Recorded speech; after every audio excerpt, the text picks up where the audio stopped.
Donc, une table ronde sur l'évaluation des publics aux équipes qui fait suite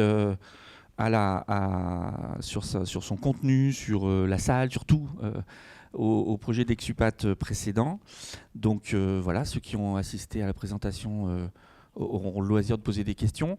Et je suis très heureux d'accueillir Maëlys Lyotard, qui m'avait, elle, invité à participer, à évaluer. Voilà, si vous avez vu ma présentation d'hier, vous savez que j'aime bien aller évaluer et décrire des dispositifs.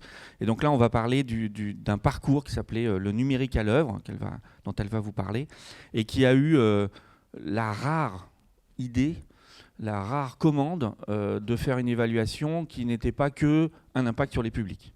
Elle va vous en parler, mais pour une fois, c'est quelque chose qui est sorti un peu de là, d'aller aussi demander son avis aux médiatrices, parce qu'il n'y a pas beaucoup de médiateurs, d'aller donner son avis, je ne sais pas moi, aux agents de surveillance dans les salles, d'aller élargir un petit peu tout ça, et d'où cette thématique aujourd'hui où on va parler d'évaluation des publics, très bien, mais il y a forcément un peu d'autres personnes qui sont concernées quand on insère des dispositifs numériques, et c'est le sujet de cette table ronde. Donc Maëlys va nous présenter ça pendant 20 minutes, une demi-heure, et puis après, ce ne sera que des questions-réponses jusqu'à la pause déjeuner. Merci beaucoup Olivier. Est-ce que vous m'entendez bien avec le micro comme ça? Oui, super. Merci beaucoup, merci pour l'invitation. Je suis également très heureuse d'être ici et très heureuse de pouvoir partager cette étude qui a été donc menée en 2022-2023. À l'époque où j'étais sur un poste que je n'occupe plus depuis le mois de novembre. Je travaillais donc à ce moment-là dans les musées de la ville de Strasbourg.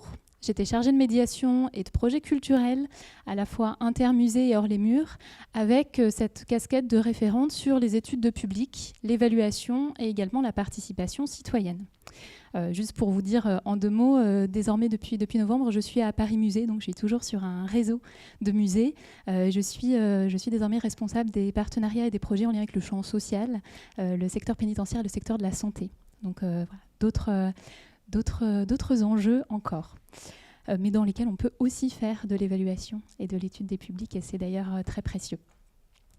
Pour donc vous parler de ce projet au musée de l'œuvre Notre-Dame. Le contexte en quelques mots.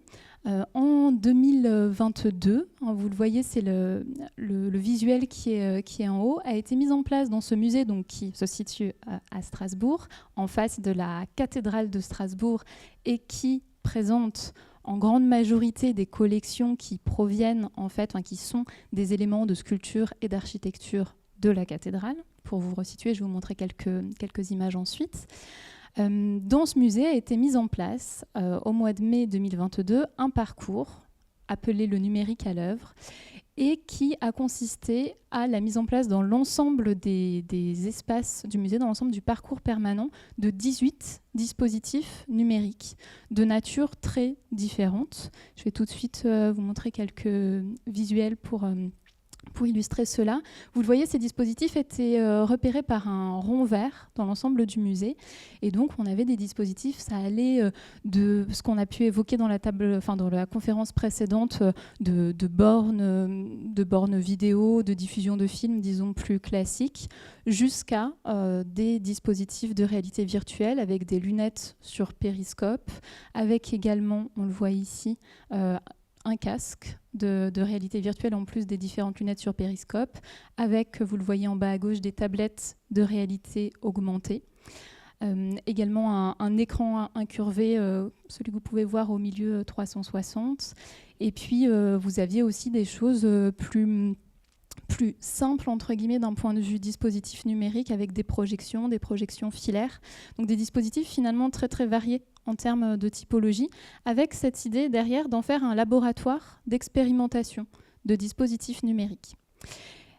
Au service, bien sûr, en tout cas, je dis bien sûr parce que ça rejoint les objectifs principaux attribués aux dispositifs numériques qui ont été présentés précédemment, avec un objectif qui était essentiellement pédagogique. L'objectif affiché, c'était un objectif de médiation, d'apport de contenu autour des œuvres et tout particulièrement de ces éléments en provenance de la cathédrale, enjeu de recontextualisation, enjeu de restitution aussi de ces différents éléments. Donc un objectif pédagogique Qui dit laboratoire d'expérimentation dit évaluation.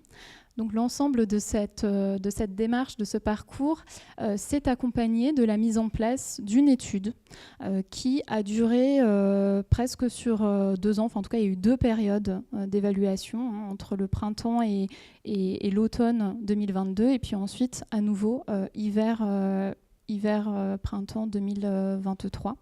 Puisque le parcours a été prolongé, initialement, c'était un parcours qui visait à expérimenter, avec quand même une visée de pérenniser certains des dispositifs, mais il n'y avait pas d'anticipation sur ce qui serait justement pérennisé ou non, puisque c'était un des enjeux de l'évaluation, justement de pouvoir tester ces prototypes auprès des visiteurs, mais aussi, comme a commencé à le teaser Olivier, auprès de voir comment ça s'intégrait à la pratique des médiateurs-médiatrices, comment ça s'intégrait aussi en lien avec les agents d'accueil et de surveillance, la présence de ces dispositifs dans le musée.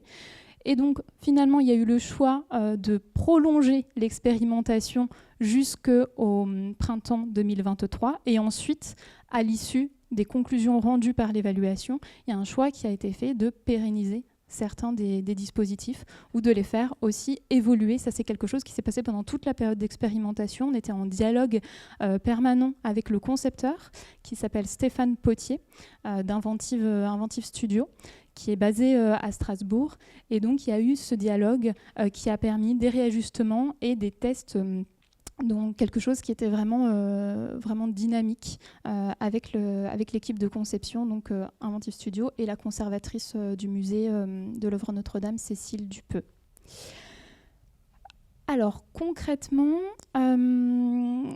donc je vous ai parlé un petit peu des enjeux de cette évaluation, l'ajustement des prototypes, le fait que cette évaluation, disons que les ajustements des prototypes, c'était sur du court terme, l'aide à la décision et à l'arbitrage, c'était sur du moyen terme, et puis il y avait aussi un enjeu sur le plus long terme, puisqu'on est au sein d'un réseau au niveau des musées de la ville de Strasbourg, et c'était vraiment l'idée qu'au-delà du musée lui-même, cette expérimentation, elle puisse servir par la suite à tirer des conclusions, des formes de préconisation pour l'éventuelle mise en place de dispositifs numériques dans les autres musées du réseau, et au-delà, de pouvoir partager cela, justement, comme je le fais aujourd'hui et comme on l'a fait à travers une journée d'études qui a eu lieu en octobre 2022, de pouvoir le partager tout simplement auprès d'autres musées, d'autres monuments qui souhaiteraient mettre en place certains dispositifs, que ces retours d'expérience puissent bénéficier à d'autres. Et je pourrais vous la faire passer, mais on a effectivement abouti tout récemment, au mois d'octobre, une publication avec les éditions des musées de la ville de Strasbourg, qui, alors là, j'ai le format papier, mais derrière, vous avez le QR code, et en fait, vous pouvez la retrouver, elle est en ligne sur le site des musées de la ville de Strasbourg, et à l'intérieur, vous retrouvez l'article qui approfondit ce que je vais vous présenter ce matin, mais aussi les différents chercheurs qui ont été associés à ce parcours, donc dont Olivier Hu fait partie. Également Sophie Balcon-Fourmeau, qui réalise une thèse sur l'intégration de la réalité virtuelle dans les lieux de patrimoine et les musées, et donc qui a effectivement aussi qui s'est intéressée à l'un des dispositifs de ce parcours. Et puis, on avait invité à cette occasion d'autres chercheurs et chercheuses qui ont d'ailleurs été cités par la présentation précédente, Daniel Schmitt, Lise Renaud et Eva Sandry, qui étaient là aussi pour venir poser leur regard et apporter un recul critique par rapport à cette expérimentation, et plus largement pour remettre en contexte. Voilà, donc tous ces éléments, vous les retrouvez, et je pense que ça peut venir de façon assez complémentaire, prolonger ou compléter ou rebondir sur les échanges qui ont lieu pendant ces 2 journées. Alors, pour en venir justement à cette évaluation, les objectifs étaient pluriels. Ils ont été définis par rapport aux objectifs qui étaient assignés à ce parcours. Donc tout d'abord en lien avec les publics, donc connaître effectivement le profil et les motivations et les attentes des publics qui étaient venus pour ce parcours numérique au musée de l'œuvre Notre-Dame, en tout cas qui étaient venus au musée de l'œuvre Notre-Dame. Pour ce parcours numérique, justement, c'était une des questions sur la motivation. D'étudier la réception et l'appréciation par les publics de ces dispositifs, l'impact sur leur expérience de visite, l'impact aussi sur la pratique du musée par les visiteurs, et j'en dirai un mot sur les interactions humaines que ces dispositifs ont pu ou non susciter. Il s'agissait d'interroger la pertinence de ces dispositifs comme outil de médiation et de questionner aussi l'articulation. Ça a été un petit peu évoqué précédemment et nous, c'est quelque chose qu'on a essayé de creuser, l'articulation entre médiation numérique et médiation humaine.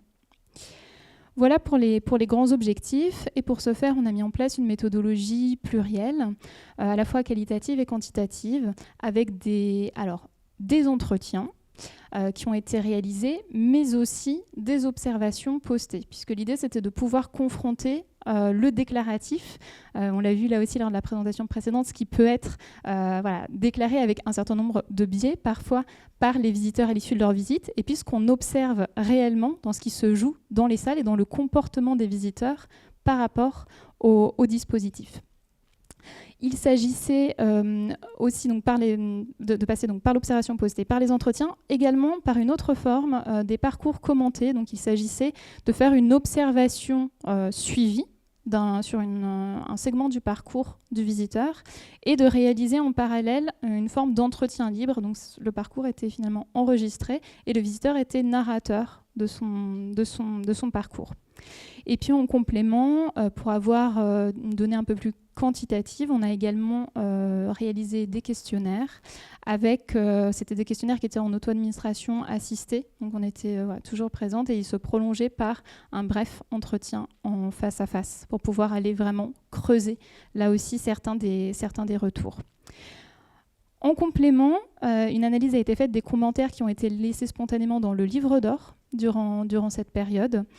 Et puis, là, je rejoins le lien avec les équipes. On a également suivi des médiations mises en place par les médiateurs, médiatrices dans le cadre en présence des dispositifs, des entretiens avec les médiatrices, des entretiens avec les agents d'accueil et de surveillance pour pouvoir là aussi cerner l'impact sur leur quotidien et sur leur pratique professionnelle.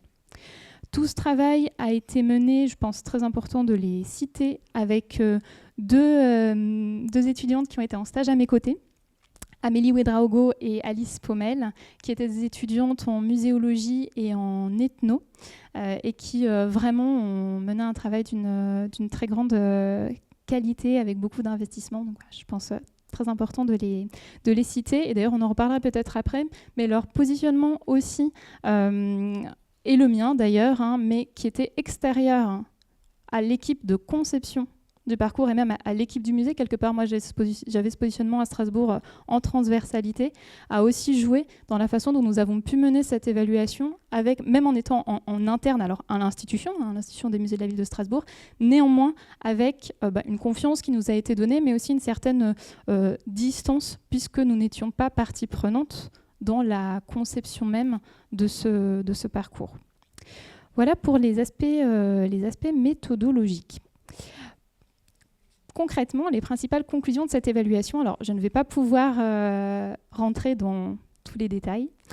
Justement, si ça vous intéresse, vous pourrez aller un petit peu plus loin, puis il y a le temps de questions aussi après, puis vous pourrez aller plus loin avec l'article. J'ai retenu pour aujourd'hui trois principaux points des conclusions et des apports de cette évaluation. Le premier concerne à la fois les équipes et les publics, c'est ce qu'on a pu analyser en termes de représentation. Le deuxième point va vraiment se concentrer sur la réception des dispositifs par les publics et l'impact à la fois sur l'expérience de visite et sur le rapport aux œuvres.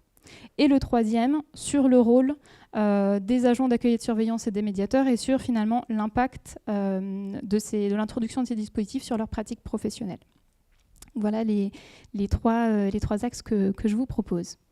Alors pour le premier, sur la question des représentations, ce qu'a pu apporter cette évaluation, et là vraiment j'étais très très intéressée lors de la présentation qui a précédé, c'est un véritable recul critique par rapport aux promesses, pour reprendre le terme de Lise Renaud, les fameuses promesses du numérique. Le numérique qui, effectivement, permettrait d'avoir un public plus jeune, permettrait de diversifier le public, permettrait d'attirer de nouveaux visiteurs. Et disons que là, il y avait la possibilité de tester d'autant plus ces promesses, car elles faisaient partie des objectifs de ce parcours, et elles faisaient aussi partie de la communication autour de ce parcours. C'est-à-dire que ce n'était pas simplement, on a mis un dispositif numérique et puis on voit bien ce qui se passe, c'est qu'il y avait une communication dédiée sur le fait qu'au musée de l'œuvre Notre-Dame, il y avait, venez, vous le voyez, hop, je remets le sous-titre, je ne sais pas si vous le lisez bien, donc c'était le numérique à l'œuvre, vivez des expériences immersives au musée avec ce visuel. Hop. Alors, dans les faits, par rapport aux représentations qu'on peut avoir en tant qu'équipe. De fait, vraiment on l'a constaté, on n'a pas eu un effet de ces dispositifs comme déclencheur particulier de visite. C'est-à-dire que la motivation des visiteurs qui venaient au musée, la plupart du temps, elle concernait le musée en lui-même, mais finalement, c'était un effet d'opportunité, le fait que ce parcours numérique était présent, mais c'était très rarement la motivation véritable des visiteurs. Par ailleurs, par rapport à des études de public précédentes, on n'a pas observé de façon flagrante un renouvellement des profils des visiteurs, que ce soit en termes de catégories socio-professionnelles, que ce soit en termes de catégories d'âge. En tout cas, rien de significatif, même si, néanmoins, on l'a noté, mais voilà, on ne peut pas l'affirmer comme une conclusion certaine. Quelques signaux faibles, néanmoins, puisque la proportion des 18-30, mais aussi des adolescents, a pu augmentée par rapport aux études précédentes, mais qui datait elle aussi. Donc, c'est pas suffisamment significatif, d'autant plus qu'on a pu par la suite le comparer à d'autres études menées dans les musées de Strasbourg qui ont montré aussi cet effet plus général sur l'ensemble des musées. Donc, établir une corrélation avec la présence du parcours numérique serait un peu trop rapide, même si on peut signaler en tout cas cette petite évolution. Par rapport aux représentations du public, c'est quelque chose qui a été intéressant de se rendre compte de la vigilance finalement à avoir sur l'usage des termes et qu'est-ce qu'entend finalement le public par numérique, qu'est-ce qu'entend le public par vivre une expérience immersive. Et là, il y a pu y avoir un décalage, puisqu'en effet, vous le voyez, le parcours présentait un certain nombre de dispositifs très variés. Pour autant, on a eu cette référence qui a été citée par un visiteur. On n'était pas à l'atelier des Lumières, où parfois, quand on entend expérience immersive, finalement, dans la représentation, on a vraiment quelque chose qui est de l'ordre de la projection tout autour de soi, de l'immersion aussi sonore, etc. Et on a eu aussi la référence à des créations artistiques numériques immersives, des personnes qui s'attendaient à trouver cela en voyant cette communication.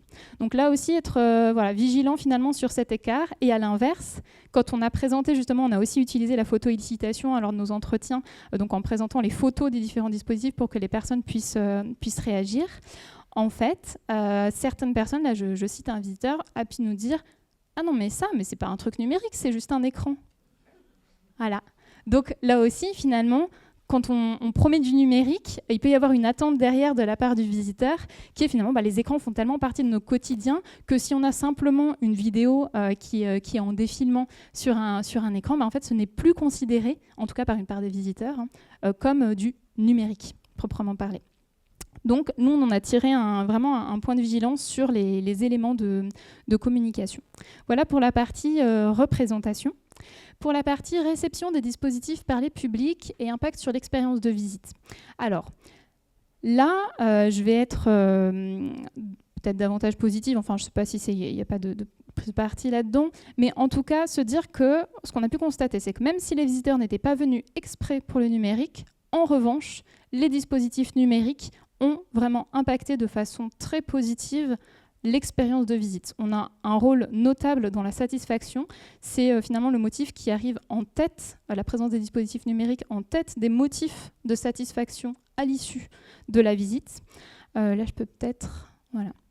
On a aussi ce qui est noté dans les différents verbatims, c'est la plus-value expérientielle. Hein, on a ces termes qu'on retrouve dans Dexcupat, j'arrive à le prononcer. La question, voilà, ça rend la visite beaucoup plus dynamique, ça modernise le lieu. Ça rend aussi la visite insolite, la visite mémorable. On a ces notions également d'accès à l'inaccessible, d'accès à l'invisible qui sont permis par les dispositifs, qui sont soulignés par les visiteurs. Le fait que ça permette une visualisation aussi concrète et immédiate, même si je vais revenir sur peut-être le danger parfois de cette immédiateté. En tout cas, voilà, on a vraiment ces verbatims très, très, très positifs qui en ressortent. On le voit aussi là sur la compréhension des personnes qui étaient déjà venues. Moi, j'étais déjà venue, mais là, j'ai compris d'où venaient certaines choses. J'ai compris où c'était sur la cathédrale. Donc vraiment cette satisfaction de la compréhension grâce à la médiation du dispositif numérique, une médiation à laquelle jusqu'ici les cartels ou les panneaux de salle ou les fiches de salle n'avaient pas répondu. Ce qu'on peut par contre noter, c'est que là aussi par rapport à des présupposés qu'on peut avoir, cette appréciation ou non, et là voilà, on se rejoint aussi avec Dexcupat, elle est décorrélée du profil socioculturel ou de l'âge des visiteurs. C'était une des hypothèses, mais en fait on n'a pas pu établir de corrélation sur le fait que les dispositifs numériques seraient davantage appréciés par les plus jeunes, par exemple. On s'est rendu compte que c'était finalement plutôt corrélé à la sensibilité de chacun, aux appétences, au rapport préalable aussi que les personnes pouvaient entretenir avec le numérique. Et en fait, il y a des rapports au numérique très divers chez des personnes âgées, de même que chez des personnes plus jeunes. Et que c'était aussi corrélé, alors je crois que Dexcupat, vous l'appeliez les intentions de visite, nous on a appelé ça les aspirations expérientielles, mais finalement c'est un peu la même chose, c'est-à-dire qu'est-ce que je viens rechercher moi dans ma visite au musée. Et que finalement c'était plus ça qui jouait sur la réception de ces dispositifs. Et pour vous donner 2 exemples, on a eu justement dans 2 groupes différents des jeunes gens, une jeune femme de 28 ans qui nous a dit que vraiment en fait elle avait consulté aucun des dispositifs numériques tout simplement parce que ce qu'elle recherchait elle, c'était une rencontre sensible, une rencontre directe avec les œuvres. Et finalement voilà, ce qui l'a préoccupé, c'était son ressenti émotionnel par rapport à ces œuvres. Et donc voilà, elle n'avait pas besoin du numérique, elle ne le souhaitait pas, même pour ça. Ou d'autres jeunes qui ont pu là prendre vraiment une position, c'est même une prise de position presque politique contre le numérique pour des raisons à la fois écologiques et sociales, avec ce parallèle qui a été fait, j'ai plus le verbatim exact, mais c'est un parallèle qui a été fait avec la SNCF et le fait qu'on remplaçait les gens par des machines. Voilà, donc c'était assez fort, ça reste isolé par rapport à la réception qui est globalement extrêmement positive et une pratique des dispositifs qui est assez forte sur l'ensemble des visiteurs et des répondants. Néanmoins, voilà, c'est des éléments qui sont à noter et qui viennent justement faire ce contrepoint par rapport à une idée reçue qu'on pourrait avoir sur la réception. Alors, je souhaitais faire un focus sur les dispositifs de réalité virtuelle, puisque, d'autant plus parce qu'on n'en a pas parlé lors dans Dexcupat, parce que ça ne faisait pas partie du panel des dispositifs présents dans les 3 châteaux. En l'occurrence, là, on en avait plusieurs.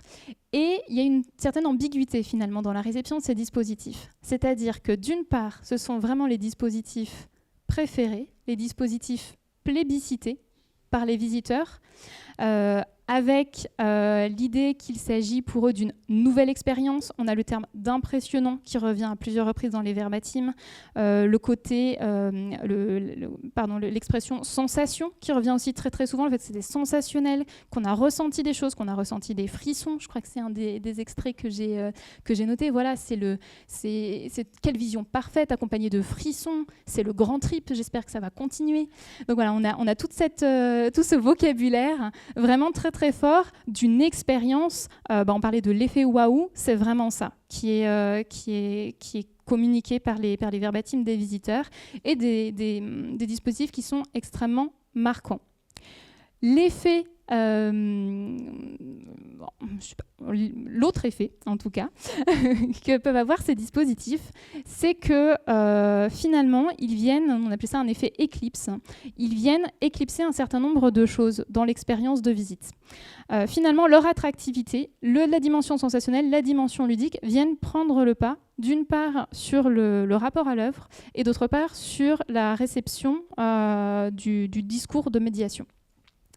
Ce dont on a pu se rendre compte, c'est qu'au niveau du regard des visiteurs, dans des salles même où le dispositif remet en contexte des œuvres qui sont sous les yeux des visiteurs, en fait, le regard est très rarement porté après l'usage des dispositifs sur les œuvres qui sont présentes. Quelqu'un posait la question tout à l'heure de, voilà, est-ce qu'on peut évaluer l'apprentissage? Alors, on ne peut pas forcément l'évaluer directement, mais on peut là se rendre compte par l'observation en pratique que la personne vit quelque chose avec son dispositif. Les personnes du groupe se le passent entre elles. Waouh, c'est impressionnant, regarde, waouh, elle joue à se faire tomber, elle joue sur la sensation de vertige, parce que là, on parle de statues qui étaient en haut de la flèche de la cathédrale. Et donc, finalement, le dispositif devient cet objet. Là, pour le coup, vraiment, nous, on a eu les termes d'amusement, justement. Mais on ne regarde finalement pas du tout dans cette salle les œuvres qui se trouvent, qui sont resituées en fait dans le dispositif lui-même. Et le petit plan, je vous l'ai mis, il est assez flagrant. C'est cette salle, donc, dont on voit la photo ici, avec fonctionnement du dispositif et dysfonctionnement du dispositif, parce que oui, ces dispositifs dysfonctionnent aussi parfois, mais quelque part, ça a été une opportunité pour l'évaluation de se rendre compte de la différence des parcours des visiteurs. À droite, c'est en fonctionnement du dispositif. En fonctionnement du dispositif, donc c'est en rouge, hein, les dispositifs de la salle. On a usage de ce dispositif vraiment marquant, impressionnant, et ensuite, paf, sortie de la salle, et on va dans la salle suivante. En dysfonctionnement du dispositif, ah mince, il ne fonctionne pas. Bon, bah, du coup, je vais quand même m'intéresser à ce qu'il y a dans cette salle. Et donc là, je commence à faire le tour des œuvres et les personnes passaient beaucoup plus de temps finalement à regarder les œuvres en dysfonctionnement du dispositif. Et d'ailleurs, au-delà des œuvres, c'est un effet éclipse qui se produit aussi par rapport aux autres dispositifs numériques. C'est-à-dire qu'à partir du moment où dans une même salle, mais même sur un parcours, il y a un certain nombre de lunettes de réalité virtuelle, par exemple, finalement, les autres dispositifs, le fameux « c'est juste un écran » que je citais tout à l'heure, se retrouvent beaucoup puisque voilà, on a cette attractivité très forte de la VR par rapport à tout autre dispositif qui se trouve éclipsé. L'autre effet, c'est cet objectif de médiation qui finalement est parfois manqué. Alors pas systématiquement, je vous ai cité effectivement cette personne qui, à l'inverse, disait avoir bien compris d'où venaient certaines choses, d'où venaient les éléments, donc vraiment d'avoir compris cette recontextualisation grâce au dispositif. Néanmoins, dans un certain nombre de cas, et en fait, là vraiment, on a eu une typologie de dispositifs, et donc on a pu se rendre compte que c'était vraiment une spécificité des dispositifs de réalité virtuelle. L'objectif de médiation est quand même assez souvent manqué.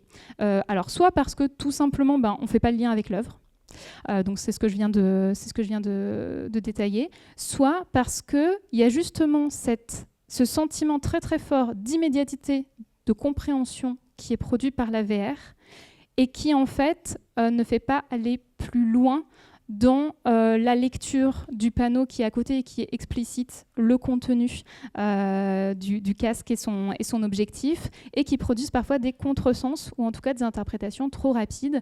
On l'a eu ça en particulier dans la première salle qui est ici, où on avait ce dispositif qui vous avez l'écran de rappel, donc vous voyez le contenu du casque, qui recontextualisait les colonnes de cette salle, qui sont les colonnes de l'église de Mutzig. C'est une des premières salles du musée de l'œuvre Notre-Dame. Et en fait, les personnes, plusieurs personnes, et là on l'a entendu par des verbatim récoltés lors des observations, parce que peut-être que les personnes ne l'auraient pas forcément dit comme ça, et lors du parcours commenté, il y a eu « waouh, on est dans la cathédrale ». Donc voilà, en fait, on ne faisait pas le lien avec, c'était l'église de Mutzig et pas la cathédrale, là en l'occurrence, mais du coup, on n'allait pas plus loin, et le panneau est vraiment juste à côté, hein, mais il n'était pas regardé, très très rarement regardé. Et l'autre confusion qui a été de penser que finalement on était c'était une chapelle. Ah, c'était une chapelle avant. L'impression de comprendre, parce qu'il y a cette immersion grâce au casque, de se dire en fait, je suis en train de comprendre que cette salle du musée, en fait avant c'était pas une salle du musée, mais en fait c'était une chapelle, et là je vois les colonnes de la chapelle. Et donc c'est deux interprétations erronées, mais qui quelque part, alors il y a eu des améliorations, vous le voyez, qui ont pu être apportées au dispositif justement par rapport à ces retours, mais qui quelque part voilà, viennent montrer qu'il y a en tout cas une vigilance à avoir avec l'usage de ces technologies, ou en tout cas il faut vraiment travailler l'onboarding, peut-être qu'il faudrait y rajouter du son en parallèle de l'immersion. Voilà, c'est des suggestions qu'on a pu faire. Là, ce qui a été fait, c'est qu'il y a eu une mise en couleur justement aussi des différents éléments, et il y a eu apparition, là on ne le voit pas très bien, mais du texte dans le casque qui n'était pas prévu au début, avec Église de musique écrit en fait dans le casque. Alors qu'au début, c'était voilà, finalement, il y avait eu ce choix initial qui avait été fait de rien écrire pour être vraiment dans la compréhension et la recontextualisation immédiate, avec le texte qui était à côté sur le panneau. Et là, il y a eu, au fur et à mesure de l'évolution des prototypes, intégration du texte dans le casque. Mais malgré ça, certaines personnes ne lisaient pas, je crois que vous le disiez tout à l'heure, ne lisaient pas ce qui était écrit dans le casque.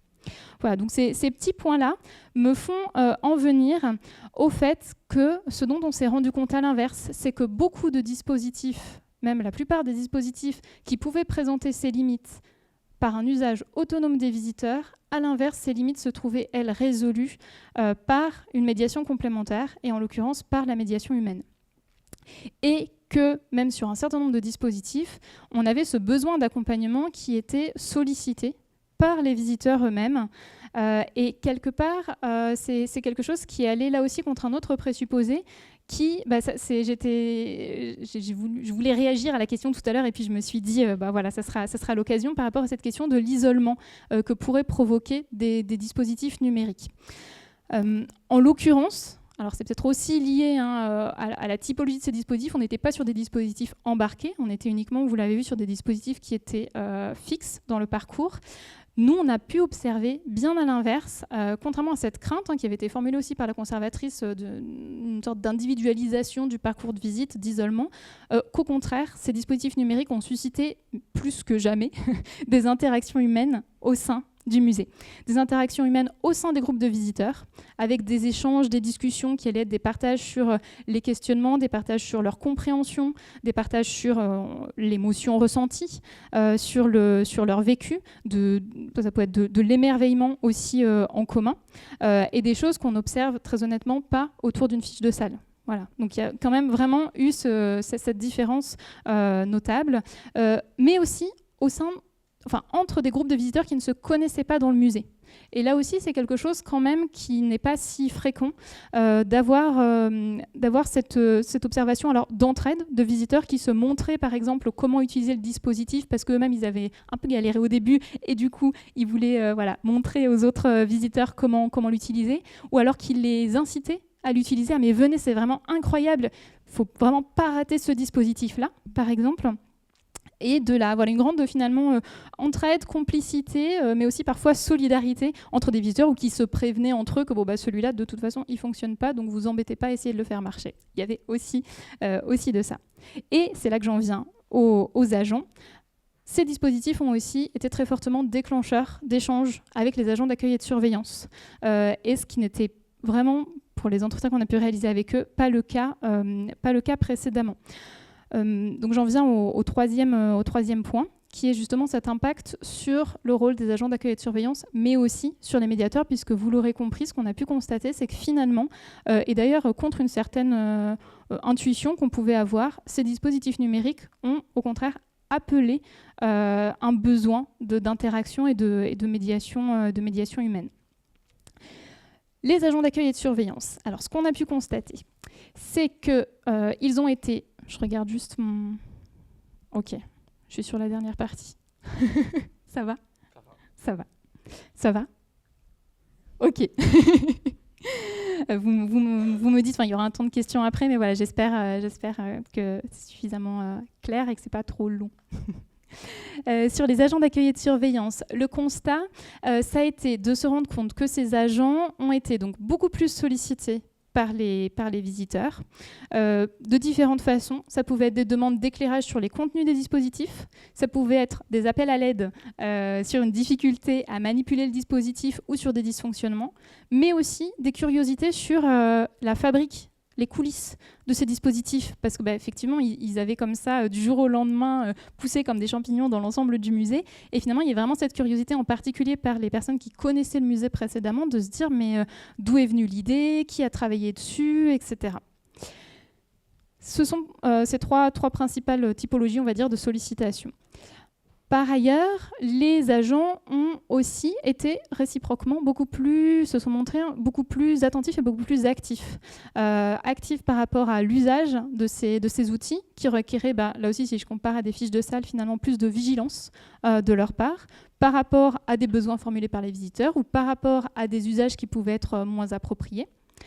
Parfois, par eux-mêmes, ils sont allés proposer leur aide à des visiteurs qui n'osaient pas forcément demander, mais du coup là c'était l'inverse, c'était l'agent qui allait vers le visiteur pour une proposition d'aide, ou qui allait vers le visiteur pour justement inciter à prendre en main le dispositif, puisque, et là je cite un verbatim de la part d'une visiteuse, le fait qu'il y ait quelqu'un apporte beaucoup, sinon je n'aurais pas osé.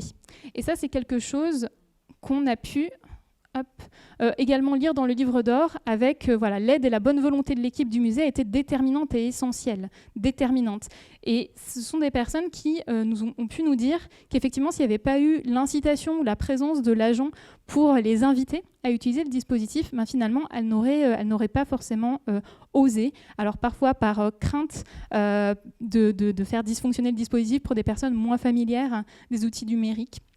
Parfois parce que y a cet interdit, mine de rien, qui est quand même bien intégré, qu'on n'a pas la possibilité de toucher, qu'on n'a pas la possibilité de manipuler dans un musée, et donc on sentait cette frilosité en fait de la part des visiteurs à toucher. Alors on a eu aussi, on est en 2022, donc on a eu aussi les craintes par rapport aux questions d'hygiène. Ça, c'est des choses qui sont revenues par rapport au Covid, mais c'était pas la majorité c'était pas le facteur principal d'une certaine frilosité parfois à utiliser les dispositifs. Et puis les agents, ils ont eu aussi un rôle technique, puisque c'était eux qui s'occupaient le matin, le soir, de la mise en marche, de l'extinction des dispositifs.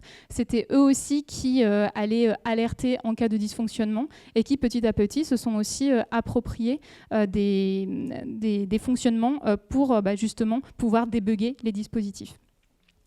La conséquence de tout ça, c'est effectivement un élargissement des missions des agents d'accueil et de surveillance qui se sont retrouvés à être d'une part premiers médiateurs des dispositifs et d'autre part premiers techniciens de ces dispositifs. Donc premier médiateur, premier technicien, donc des agents qui se sont retrouvés un peu multicasquettes, ce qui a supposé pour eux d'une part l'acquisition de connaissances spécifiques pour pouvoir répondre aux questions des visiteurs et pas se retrouver démunis, et puis de compétences techniques par rapport au fonctionnement des outils. Alors de quelle façon ça a été accueilli par les agents ? Ça a été accueilli de façon inégale.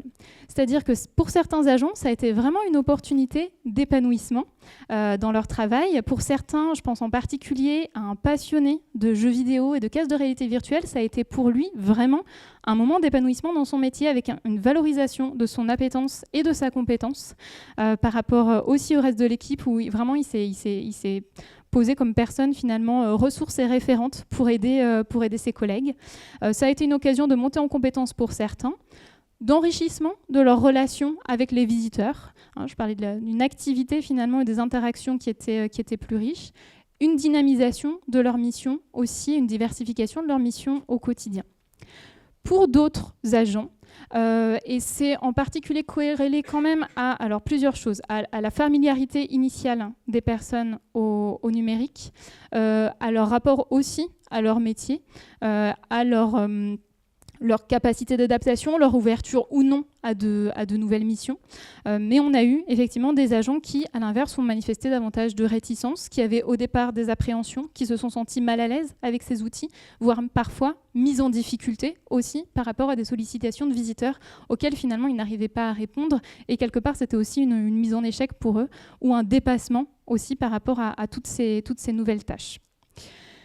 Je finirai avec des pistes de préconisation que nous avons dégagées, mais je fais le lien avant cela entre les craintes des agents d'accueil et de surveillance et les craintes initiales des médiateurs. Et ce sera le dernier point. Ces craintes par rapport à l'introduction des outils numériques, elles étaient aussi présentes chez le médiateur et les médiatrices.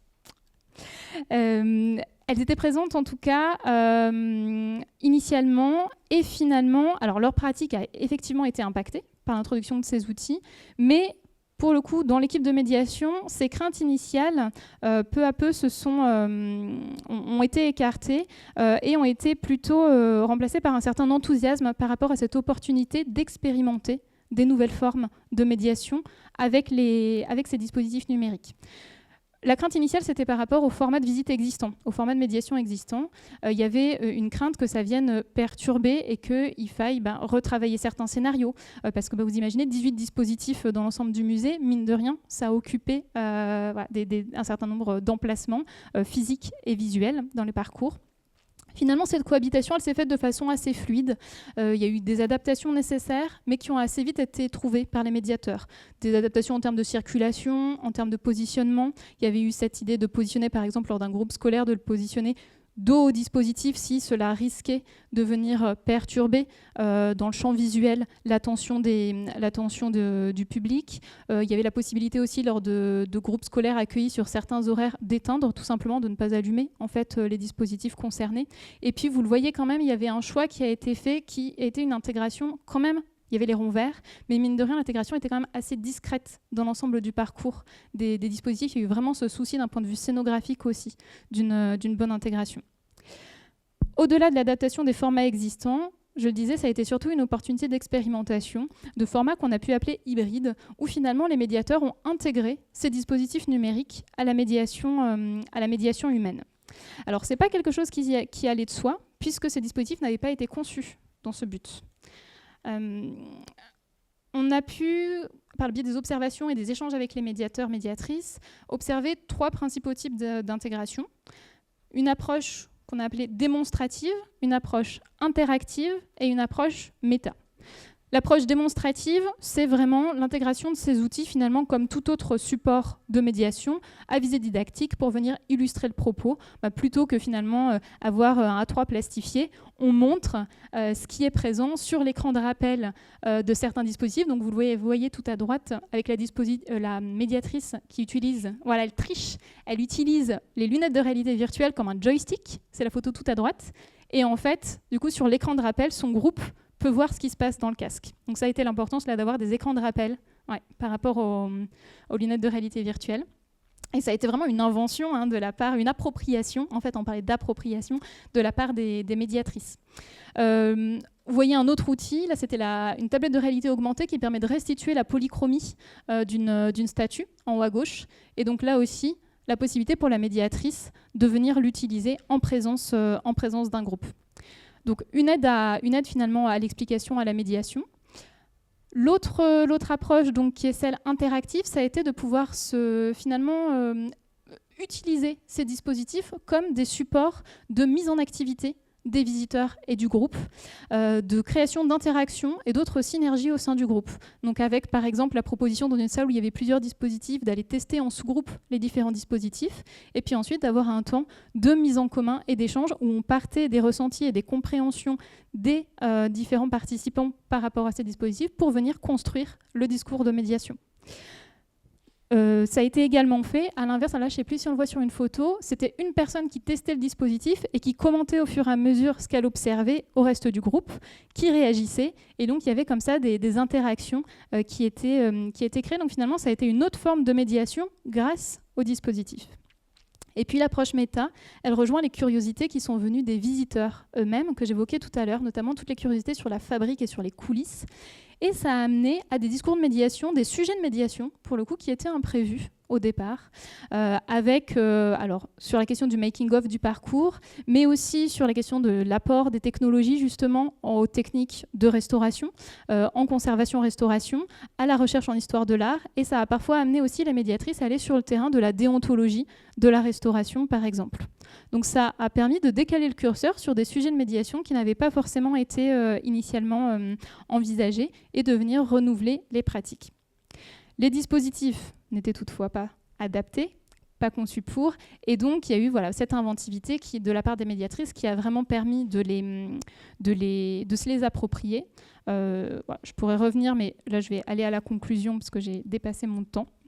Voilà, je pourrais revenir sur les types de dispositifs plus utilisés, moins utilisés et pourquoi par les médiatrices. En tout cas, en conclusion, ces différents éléments que nous avons pu analyser vraiment invitent à prendre en compte évidemment l'impact de ces dispositifs sur l'expérience de visite et sur le rapport aux œuvres, mais aussi à ne pas sous-estimer l'impact sur les missions, sur la pratique professionnelle des équipes, que ce soit les agents d'accueil et de surveillance et les médiateurs, médiatrices, finalement tous les acteurs du musée qui peuvent être concernés.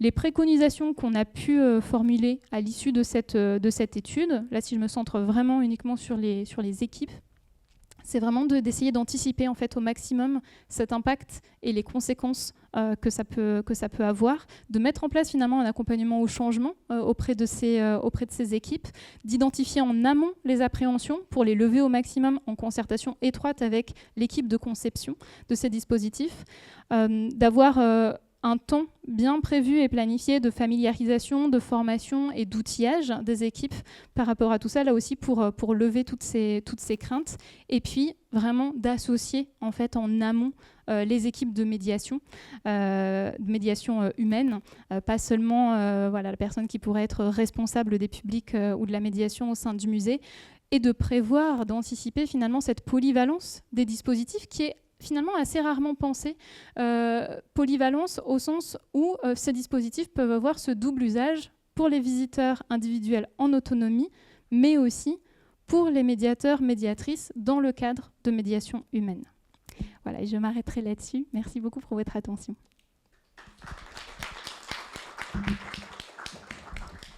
Merci à toi. Je redis que ça avait été un projet passionnant, 18 dispositifs mis d'un coup dans un parcours de visite. Quelle durée du parcours initial ?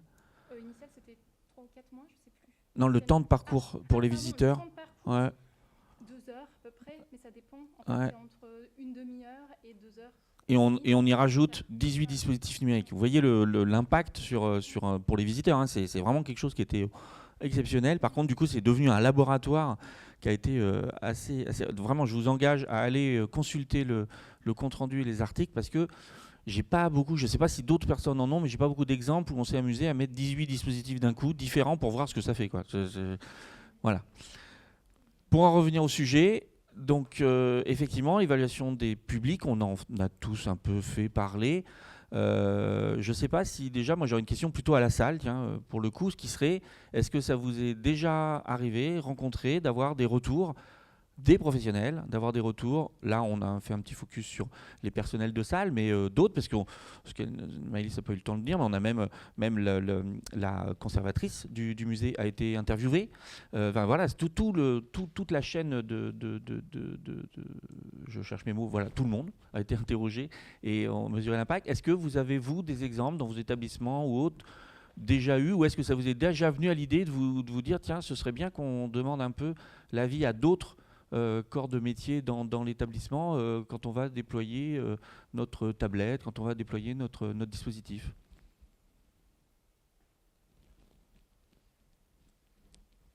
Oui.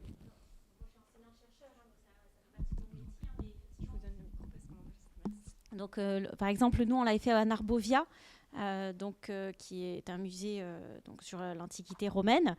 Et effectivement, on avait travaillé autant avec les médiateurs, les visiteurs, l'analyse de l'exposition, etc. Donc ça, c'est extrêmement important et c'est très bien que vous le soulignez, de tout de suite associer l'équipe, les médiateurs, parce qu'il peut y avoir toutes ces appréhensions.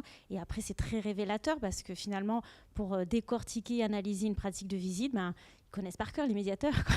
Ils connaissent leur public, ils voient tous les décalages, les dissonances, ce qui fonctionne bien, pas bien, etc. Donc effectivement, c'est très constructif, quoi. Voilà.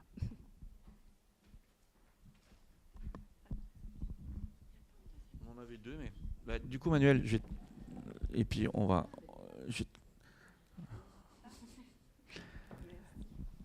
Alors, Dexupat était centré sur l'évaluation des publics. Pour ceux qui n'étaient peut-être pas là tout à l'heure, tu peux juste rappeler les trois sites. Et puis, j'ai une question qui, du coup, prend la suite pour rebondir de Maëlys à vous. Vous, c'était centré sur les publics. Vous avez un nombre de verbatim important.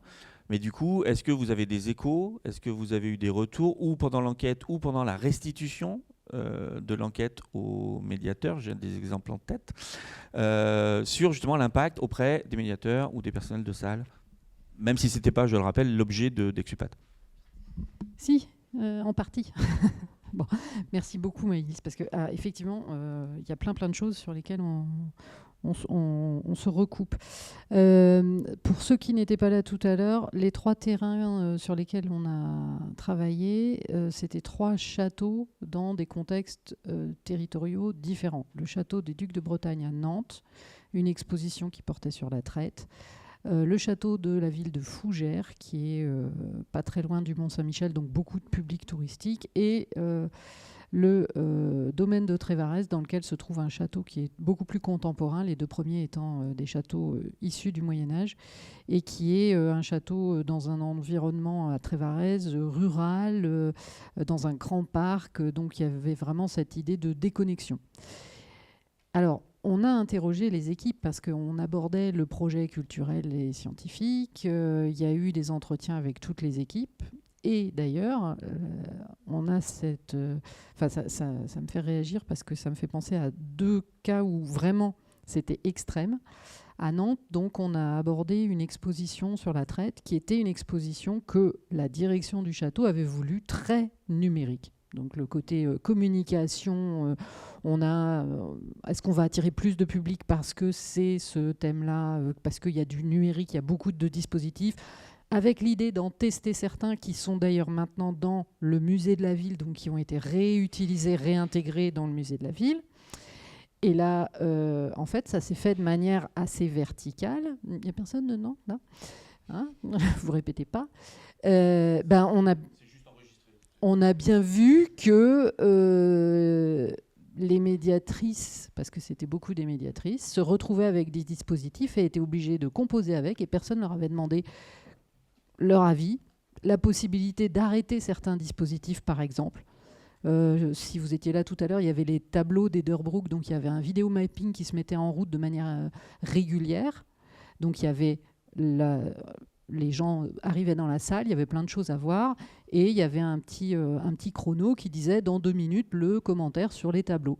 Et quand ça se mettait en route, il y avait le son, il y avait le mapping, et la médiatrice, elle pouvait plus rien faire avec son groupe. Donc soit elle utilisait le truc et puis elle disait bon, je vous laisse voir, et puis après on en rediscutera. Soit elle se déplaçait dans une autre salle si le dispositif était en route. Enfin, pour elle, on a eu ces retours-là, c'était problématique.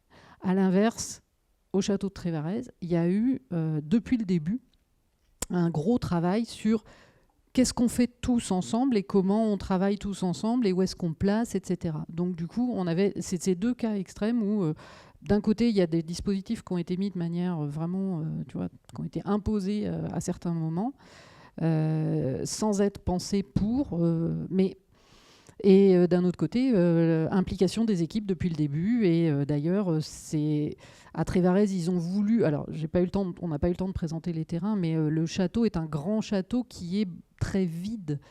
Il y a une partie qui a été détruite, ils ont remis la toiture, mais ils ont laissé la partie détruite pour montrer les corchets, parce que ça fait partie de l'histoire. Il a été bombardé pendant la Deuxième Guerre mondiale, les Allemands étaient là, enfin bref. Il y a plein de parties qui sont vides, ils essayent de remettre du mobilier, etc. Donc, en fait, depuis le début, toutes les équipes ont réfléchi à comment on met en valeur ce château, et petit à petit, on développe des médiations, et on a toutes les médiations. C'est-à-dire, des fois, on va restituer les objets dans leur contexte, ils ont réussi à récupérer les objets d'origine, d'autres fois, on va mettre une tablette, d'autres fois, on a vraiment une grande palette de dispositifs à Trévarez. Donc, tu vois, on avait les éléments différents. Et pour terminer sur le dispositif d'Ederbrook, maintenant que ce dispositif qui a été testé pendant l'expo et qui ne fonctionnait pas avec la médiation humaine parce que ça interférait avec les visites guidées, ce dispositif des tableaux, du mapping sur les tableaux, il est maintenant dans une salle du musée de la ville qui concerne la traite. Donc les visiteurs, en fait, arrivent, voient le petit chrono, attendent le déroulé du truc et voient le dispositif se dérouler. Mais je ne sais pas s'ils ont prévu un bouton pour arrêter, mais il y avait les dispositifs qui s'imposaient aux visiteurs s'imposaient aussi aux médiateurs, aux médiatrices. Il n'y avait pas moyen pour eux techniquement d'arrêter les trucs. Effectivement, cette question de la possibilité de contrôle, c'est quelque chose qu'on a vraiment identifié comme là aussi préconisation pour des dispositifs qui puissent être polyvalents et adaptés à un usage en médiation humaine. La question d'une maniabilité qui soit pas excessivement complexe aussi pour le médiateur. Et la question du positionnement, là aussi de bien penser finalement le positionnement de l'outil par rapport à son usage. Et si le double usage est prévu, effectivement qu'on soit sur un positionnement par rapport... tu voulais remettre... Ouais. Voilà, exactement. Et qui est la possibilité finalement de positionner un groupe.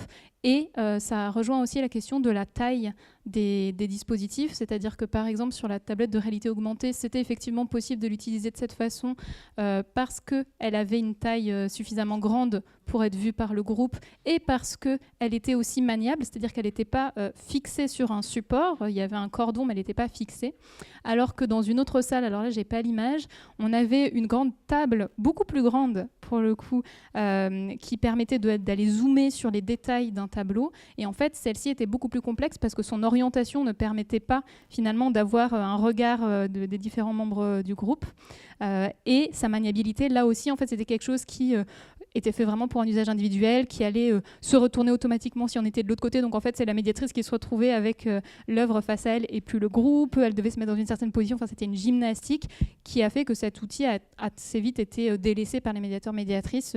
Et ça a eu une conséquence, là en l'occurrence, même sur les parcours dans cette salle qui finalement étaient... oui, elles ont dû réadapter leur parcours même habituel, là en l'occurrence. Je ne sais pas s'il y a une intervention dans la salle. Parce que sinon... Ouais, merci encore pour cette présentation. Moi, j'avais une question. Vous l'avez assez bien présenté par rapport à la circulation avec le dispositif, tout à l'heure, le plan qu'on voyait. Je me demandais si, à un moment donné, avaient été pensés des dispositifs pour présenter des œuvres que les gens ne regardent pas, pour revaloriser en fait une partie, ou est-ce qu'au contraire, les dispositifs sont généralement accompagnent les œuvres phares et donc, du coup, contribuent à délaisser les autres dans le parcours? Ouais. Je commence sur cet exemple et puis ensuite je donne la parole à Manuela. Alors là, étant donné la diversité finalement des dispositifs et des points qui avaient été choisis, on avait vraiment les deux dans le musée. C'est-à-dire qu'on avait à la fois certaines œuvres qui étaient effectivement, alors je ne sais plus si on l'a en photo, on ne la voit pas ici, l'église et la synagogue, voilà, le Jubé. Donc il y avait certaines salles qui sont effectivement des salles un peu phares, mais par exemple la première salle, les colonnes de l'église de Mutzig, justement, alors avec les incompréhensions que j'ai soulignées tout à l'heure, mais là c'était des colonnes qui dans cette salle n'étaient absolument pas regardées parce que quelque part prises par les visiteurs comme faisant partie du décor et quasi de la scéno finalement. Et donc là la volonté était d'attirer le regard justement sur ces colonnes pour faire comprendre leur origine et du coup par ce biais de faire comprendre l'origine des différents chapiteaux aussi présentés dans la salle. Néanmoins là en l'occurrence, voilà, ça, comme j'ai pu vous l'expliquer, l'objectif a été un peu manqué en partie et de même oui, alors là en l'occurrence le Jubé ou le Gable, voilà, qu'on voit au milieu de la cathédrale, là à l'inverse on est vraiment sur des œuvres phares, même si l'une d'entre elles était plus regardée que l'autre parce que dans le parcours de visite, effectivement il fallait se retourner pour apercevoir l'autre, et là finalement le positionnement, donc c'est en bas de ce dispositif, amener le regard sur cette œuvre qui en l'occurrence était moins regardée. Donc il y a eu finalement un petit peu des deux dans le cadre de ce parcours-là, mais je pense que c'est aussi lié au choix d'avoir une multiplicité de dispositifs. Peut-être que s'il avait fallu mettre en place seulement 3 dispositifs, on aurait été davantage sur les œuvres phares. Là c'est plutôt la conservatrice du musée qui pourrait répondre dans cette hypothèse. Mais là il y avait les deux. Je peux également répondre pour certains des éléments qu'on a eu sur nos terrains. Alors, ce que j'ai noté et que j'ai bien aimé, c'est cet effet éclipse. On a ça très clairement, nous aussi. Éclipse dans la communication. J'arrive à votre question. Éclipse dans la communication, c'est-à-dire le musée ou le monument met en avant, sur le plan de la communication, le côté numérique, alors qu'en fait, il y a tout un fond derrière. Exemple à Nantes, je parlais tout à l'heure du mur des noms. Les noms des esclaves, des personnes esclavagisées à Nantes au XVIIIe, XIXe siècle, qui ont été, sur le plan historique, ça a demandé un travail énorme à une association qui travaille spécifiquement sur ça pour retrouver la trace de ces personnes, retrouver leurs prénoms, etc. Et en fait, alors ça touche les gens, mais il y en a aussi beaucoup qui ne voient pas, ah oui, il y a des prénoms, voilà, c'est tout. Et en fait, ils ne perçoivent pas du tout l'importance du fond, c'est-à-dire l'importance du coup de l'archive, de ce qu'elle représente et de la création de cette archive, parce qu'une archive, c'est créé aussi par l'historien. De la même manière, le mapping, alors la projection du bateau négrier, je ne sais pas si tout le monde était là, mais il y avait la projection d'un bateau négrier sur les murs, sur le sol d'une pièce, avec des sons qui voulaient immerger les gens. C'était le dispositif phare, entre autres, parce que c'était pour créer de l'immersion, etc. Ça a en partie fonctionné. Cette projection, c'est une source qui est un document comptable d'un armateur négrier. Sur ce document comptable est représenté le pont du navire et le premier rentrepont du navire négrier, et on voit les personnes qui vont être esclaves, toutes les personnes noires, qui sont rangées mais comme des sardines, serrées les unes contre les autres, parce que on fait un trajet, il va y avoir, on traverse toute l'Atlantique, il va y avoir des morts. Et il faut amener le plus possible, il faut que ce soit rentable le plus possible sur le plan économique, excusez-moi, hein, mais c'était vraiment ça. Et donc, les personnes qui allaient être réduites en esclavage, on les voit sur cette image serrées les unes contre les autres, comme ça, mais pour rentabiliser le moindre espace du bateau. Et cette image-là, en fait, c'est un des seuls, sinon le seul témoignage de cette réalité de la manière dont étaient traitées les personnes qui étaient esclaves sur les bateaux négriers, qui est une source qui vient des négriers eux-mêmes, des armateurs eux-mêmes. Parce que cette image-là, des Noirs tout serrés sur le bateau, elle était utilisée par les gens qui demandaient l'abolition de l'esclavage. Et à chaque fois, on leur opposait « oui, mais c'est une représentation, ça ne se passe pas vraiment comme ça, vous exagérez ». Parce que vous voulez l'abolition de l'esclavage, donc vous exagérez les conditions dans lesquelles se faisait le transport des esclaves. Or là, ce n'est pas une exagération, c'est un document comptable qui dit voilà comment il faut ranger les Noirs pour absolument tous les emmener de l'autre côté de l'Atlantique.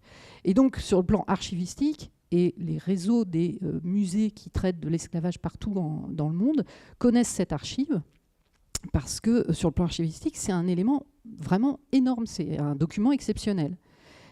Et du coup, le dispositif numérique amenait les gens à être immergés dans le truc, etc., mais pas forcément à mesurer à quel point ce document était exceptionnel. À l'inverse, peut-être, les Derbrook, ça a permis, c'était des tableaux qui étaient rangés dans la partie musée du musée de Nantes. Ils ont testé le dispositif de mapping pendant l'expo, et ensuite, quand ils les ont réinstallés, ces deux tableaux d'un armateur et de sa femme dans les salles, ils les ont déplacés dans une autre salle et ils sont mieux mis en valeur. Et le dispositif sert encore plus à les valoriser. Donc vous voyez, on a un petit peu toutes les possibilités. Je ne sais pas si ça répond bien. Mais l'effet éclipse, oui, tout à fait. Et je voulais revenir, d'ailleurs vous êtes sur la slide, il y a cet effet éclipse double, j'ai envie de dire. Nous, on l'a vu aussi, c'est-à-dire tout dépend de où vous situez dans le parcours physique le dispositif. Parce que là, il est dès l'entrée de la salle, donc il ne fallait pas apparemment. Hein, il aurait fallu le mettre au fond pour que les gens aillent le chercher éventuellement, etc. Et ça, on l'a vu aussi. Tout à l'heure, ma collègue présentait les statistiques, les fins de parcours ou certains dispositifs. Il y a des parties, mais les gens, oh ben non, on sort, c'est bon, c'est fini, on a eu assez, quoi. Enfin, y compris même si le dispositif pouvait être super intéressant. Sur ce dispositif, justement, je crois qu'on le voit en photo. On le voit, c'est en haut à droite. Vous voyez, alors là, du coup, bon, la photo n'est pas la meilleure. En fait, il était positionné de telle sorte à ce que si on le retirait, vraiment, on avait derrière le panneau, là, on avait les fameuses statues des spectateurs de l'octogone qui étaient représentés dans le casque. Donc en fait, il était positionné vraiment, a priori, pour qu'on enlève le casque et on a devant ses yeux les statues en question. Mais de fait, il y a tous ces éléments qui ont joué et le positionnement complètement. Et bon, c'est un dispositif qui a du coup été retiré parce qu'en fait, vraiment, il manquait complètement son objectif, en l'occurrence. Il faisait écran, exactement, pour reprendre les mots de Manu. Je me permets là-dessus, parce que celui-là, je l'ai bien observé. si vous m'avez suivi hier, vous savez que je suis un dada de la situation. C'est juste pour que vous compreniez bien, parce que c'est vraiment un cas vraiment rigolo. Sur tous les plans. Alors sur le plan qui nous préoccupe aujourd'hui, vous imaginez bien que surveiller une salle avec ces parcours-là ou ces parcours-là de visiteurs, mais c'est pas le même métier, là. Vous mettez pas au même endroit. Là, vous avez des queues, les gens, la porte est pas très grande de ce côté-là, etc. Quand vous avez des gens qui se baladent partout, surveiller qu'ils touchent pas au statut, c'est pas du tout le même boulot non plus. Enfin, ça change vraiment tout dans la salle. Et là où on parlait des compétences dans d'autres, ça n'a rien à voir avec le sujet de la table ronde là, mais l'exemple est parfait. On parlait des compétences et des problèmes de compétences dans les projets. Là, en fait, c'est que vous vous retrouvez en haut de la fameuse octogone de la cathédrale. Et en gros, c'est un jeu. Il faut que vous cherchiez les statues, là-haut, qui en fait sont dans la salle. Mais personne ne vous le dit. Le panneau est de l'autre côté de la colonne. Le jeu est là. Les gens ne lisent pas. Donc vous arrivez là-haut. Il y a un effet waouh de dingue. Comme j'ai dit, je sais dire waouh dans toutes les langues. Parce que là, les gens mettaient le casque et... Oh, ils se tiennent, hein, c'est vraiment impressionnant, c'est très chouette. Oh, viens voir, c'est chouette, ok. Ils sortent de là, ils étaient où les statues? Pas vu. Il faut juste se tourner, il y a le nom des statues qui apparaît dans le casque, vous les voyez, vous savez qu'il y en a qui ont disparu, il y en a on n'a pas leur nom, voilà. Donc ça serait hyper ludique de dire, alors, vous les avez toutes trouvées? Il suffirait d'une phrase, il suffirait de scénariser la chose, il suffirait de rendre le un petit peu ludique. Et là, il n'y a pas la compétence vidéoludique chez le développeur. Il n'y a pas eu ce réflexe de mettre une phrase, alors... Vous les avez tous trouvés. Et là, tout de suite, trouvez quoi? Vous voyez? Et ça, c'est pas les mêmes compétences. Puis du coup, c'est pas les mêmes métiers. Puis du coup, les gens dans la salle, les gens auraient dit, mais ils sont où les statuts dont ils parlent? Et l'agent d'accueil aurait pu dire, allez regarder là-bas, je crois qu'il y est. Vous voyez? Et en une phrase, on change peut-être tout à fait la dynamique de la salle, la dynamique du dispositif et tout. Ça tient des fois à où il n'est pas au bon endroit, ou à une phrase d'introduction qui va vous ludifier le truc. Ou, enfin, ça a été des enjeux passionnants. Ça tient à pas grand-chose. Mais c'est vrai que c'est affolant. Hein, on pose le casque. J'ai des collègues qui travaillent un peu plus en entrepôt. On est aussi en train de se demander s'il n'y a pas chez les personnes, de façon un peu... c'est pas intuitif, mais spontané j'ai une activité dans un lieu. Et donc la salle, elle peut être grande, elle peut pas être grande ou quoi. S'il n'y a pas d'autres choses qui m'attrapent, j'ai fini mon activité, je change de lieu. Et ça, si vous l'avez mis au début, hop, si vous n'avez pas forcé les gens avec du scénario, c'est mort. C'est vraiment rigolo. Mais c'est vrai que pour en revenir à l'impact, si vous n'avez pas prévenu vos agents de surveillance, vous n'avez pas anticipé ça, là, c'est plus du tout la même chose. Hein. Du coup, ça pose la question en fait du moment où va s'intégrer les dispositifs, des soins qu'on a pris avant, d'étudier les manques, ou les possibles manques qu'il peut y avoir sur les médiations ou sur la muséographie, et d'intégrer de manière réfléchie l'ensemble des dispositifs, et notamment en fonction de leur qualité ou autre.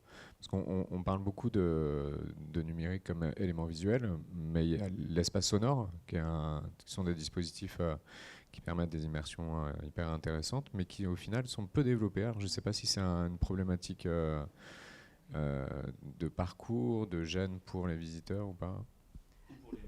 Vous soulignez exactement le point. Alors, nous, on avait abordé ça dans différents articles.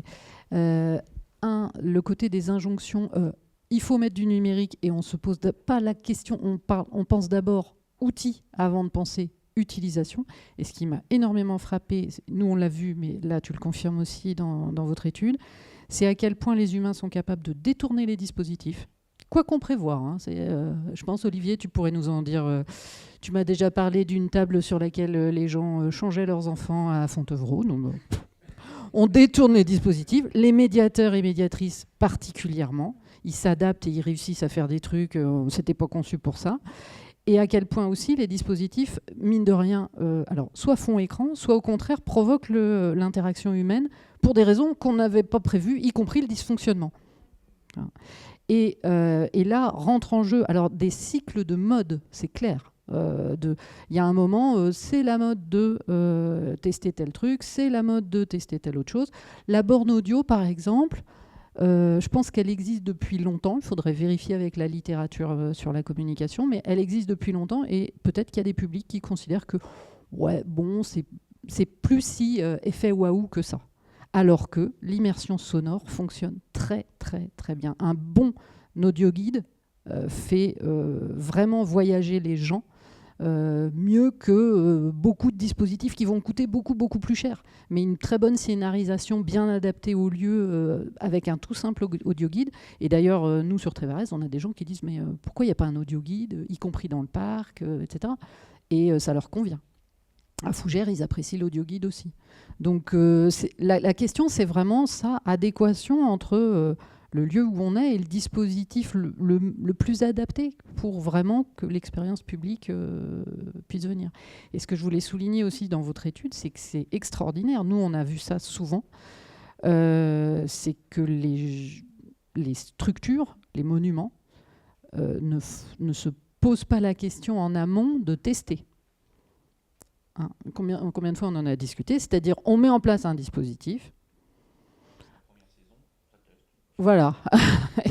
Ah ben on n'avait pas prévu un bouton pour arrêter, ne serait-ce que pour les médiatrices, les médiateurs. C'est tombé en panne. Qui est-ce qui s'occupe de la maintenance? On a acheté le dispositif, mais on n'a pas acheté la maintenance après. L'interface est plus... Enfin voilà, des choses comme ça. Et les questions ne se posent pas en amont. Donc là, vous avez vraiment le fait que vous ayez voulu tester, faire des observations et avoir autant de retours. Et d'ailleurs, je me suis posé la question, je me suis demandé sur combien de temps et combien de personnes vous aviez mobilisé pour ça? Alors, je prends mes notes parce que je ne m'en rappelle plus par cœur. Ça remonte un peu. Hop là.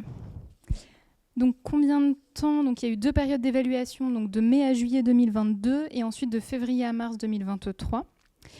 Et alors, au niveau de l'enquête par questionnaire, on a eu 108 réponses. 108 visiteurs, mais sachant que c'était des questionnaires qui étaient à chaque fois suivis, ce que je disais, donc on appelait un mini-entretien. Donc il y avait à chaque fois vraiment aussi du recueil vraiment de verbatim qui permettait d'aller plus loin sur les différentes questions. Donc c'est du quanti, mais c'est aussi du quali. Et puis sur les entretiens semi-directifs qui ont été réalisés à la suite d'observations, donc observation du comportement de la personne dans la salle et ensuite échange justement pour là aussi confronter le performatif au déclaratif. Il y a eu, alors j'ai mis une cinquantaine, j'ai plus le chiffre exact, mais une cinquantaine d'entretiens semi-directifs. En revanche, les parcours commentés qui, eux, vraiment est quelque chose qui a été beaucoup plus chronophage, qui ont été réalisés en l'occurrence par Amélie Ouedraogo, que j'évoquais tout à l'heure, donc qui était en stage avec moi. Là, il y en a eu 5 qui ont été réalisés avec un choix à chaque fois de profils vraiment très différents. Donc 2 jeunes étudiants, une mère avec son fils, une personne plus âgée, voilà, pour avoir là des focus finalement sur des profils. Alors profil type, ce serait un bien grand mot puisque voilà, tous les visiteurs sont différents, mais néanmoins d'avoir quelque chose de diversifié, sinon de représentatif sur l'échantillon. Juste rebondir sur le son, ça aussi, ça dépend énormément de la situation et rebelote sur du coup l'impact que ça va avoir sur le visiteur et aussi le personnel, les médiateurs ou les personnels de salle. Le son est l'un des secteurs depuis 10 ans qui a peut-être le plus évolué aussi. Hein. Les douches sonores d'aujourd'hui ne sont pas les douches sonores d'il y a 10 ans. Donc on peut maintenant faire des choses où vous êtes là, vous entendez, la personne à 1,50 m de vous ne l'entend pas. Donc ça peut être très performant, très immersif, c'est vrai que c'est très fort. On a des modèles où c'est les salles qui sont dédiées. Là, vous rentrez, donc là, le son, tout le monde l'entend dans la salle. Mais le fait que tout le monde l'entende ou pas change l'immersion des gens, mais change aussi du coup le rôle ou des médiateurs ou des personnels de salle. Parce que s'il n'y a que les gens qui sont immergés dans la douche sonore ou autre, tout le reste du personnel, vous les transformez en sourds. Et du coup, vous ne pouvez pas choper ce moment où ça y est, ils viennent d'entendre ça et vous voulez rebondir. Vous ne pouvez pas dire, alors, c'est chouette, hein. Vous ne pouvez pas, vous ne savez pas ce qu'ils entendent. Vous avez transformé tout le personnel, voire même le groupe visiteur à côté, hein, en sourds. Et du coup, il n'y a plus cette interaction possible ou cette intervention d'une médiatrice. Alors qu'un dispositif où c'est partagé, tout le monde l'entend, la médiatrice, elle va vous le détourner, elle va réussir à s'en occuper pour peu que ça ne dure pas 3/4 d'heure. Elle va réussir parce qu'elle va savoir quand rebondir et quand rattraper. Donc c'est vrai que c'est des dispositifs qui eux aussi sont très immersifs, mais qui eux aussi selon les situations, je suis désolé, c'est mon dada, ceux qui l'ont vu hier le comprennent, change jusqu'à ce rapport au personnel de salle. Et quand on évalue ces dispositifs, je trouve, voilà, c'est pour ça que je suis très content encore, je le redis, je gogote, voilà, cette prise en compte de tout le personnel doit faire partie des évaluations, parce que oui, ça va impacter tout le monde. Hein. C'est juste un mot une réflexion qui vient. On a appelé le colloque « Faire vivre les monuments, penser les expériences des publics ». Et en fait, il y a des gens qui vivent dans le monument. C'est les agents d'accueil, les agents de surveillance, les médiateurs, médiatrices. Eux, ils vivent tous les jours, tout le temps, le monument. Donc il ne faut pas oublier leur expérience à eux. Hier soir, je discutais avec les gens de la sécurité ici qui disaient « Ah ouais, mais nous, on est tellement habitués, on ne voit plus ce bâtiment. » Oui. Nous aussi. Et donc, oui, c'est des personnels qu'il faut absolument intégrer dans les médiations. Et pour rebondir à la fois sur le personnel et sur le son, ça faisait quand même partie des réflexions initiales et du fait que, pour le coup, dans ce parcours-là, alors la conservatrice en parlerait mieux, mais il n'y a pas eu le choix d'intégrer du son, et en particulier du son qui soit pour le coup partagé. C'était aussi qu'il y avait eu des expériences précédentes dans d'autres expositions dans le musée de Strasbourg où justement ça avait pu être à l'inverse très mal vécu par les agents d'accueil et de surveillance d'avoir en fait en permanence en boucle un dispositif, que ce soit musique, que ce soit voilà. Et donc là aussi c'était plutôt sur penser la potentielle pénibilité pour les agents que le choix n'a pas été fait. En revanche, c'est des suggestions qui ont été faites mais qui n'ont à ce jour pas été intégrées, effectivement sur exactement ce que tu as préconisé aussi dans le cadre de l'évaluation que tu as toi-même menée sur le dispositif, hein, d'ajouter d'une façon ou d'une autre une scénarisation et qui pourrait passer par le son. Il y avait une réflexion aussi de se dire pourquoi pas finalement, tu parlais de l'audio guide, intégrer des pistes de l'audio guide qui correspondent en fait à ces points verts, qui correspondent au dispositif numérique. Néanmoins, ça c'est des choses qui dans les entretiens ont pu revenir. Le fait, le double appareillage pour les visiteurs, c'était quelque chose qui était pas forcément plébiscité. Et donc il y avait vraiment ce qui était apprécié de leur part, en tout cas sur ces dispositifs, c'était le côté très léger, c'est-à-dire justement, ils avaient fait le parallèle, vous en avez parlé tout à l'heure avec la tablette du Palais des Papes d'Avignon, où justement ils avaient trouvé ça pénible d'avoir cette tablette lourde tout au long du parcours. Et en fait, là, à l'inverse, ce qu'ils appréciaient, c'était de ne pas être eux-mêmes instrumentés, de ne pas être chargés pendant leur parcours, et de pouvoir directement avoir cette liberté de s'approprier tel ou tel, et de picorer aussi tel ou tel dispositif. C'est vrai que ça, je ne l'ai pas dit, mais la diversité des dispositifs a été appréciée pour ça, non pas pour tester de façon intégrale et exhaustive l'ensemble des dispositifs, mais plutôt par cette liberté qui était donnée de pouvoir picorer sur les différents dispositifs en fonction de l'appétence de chacun.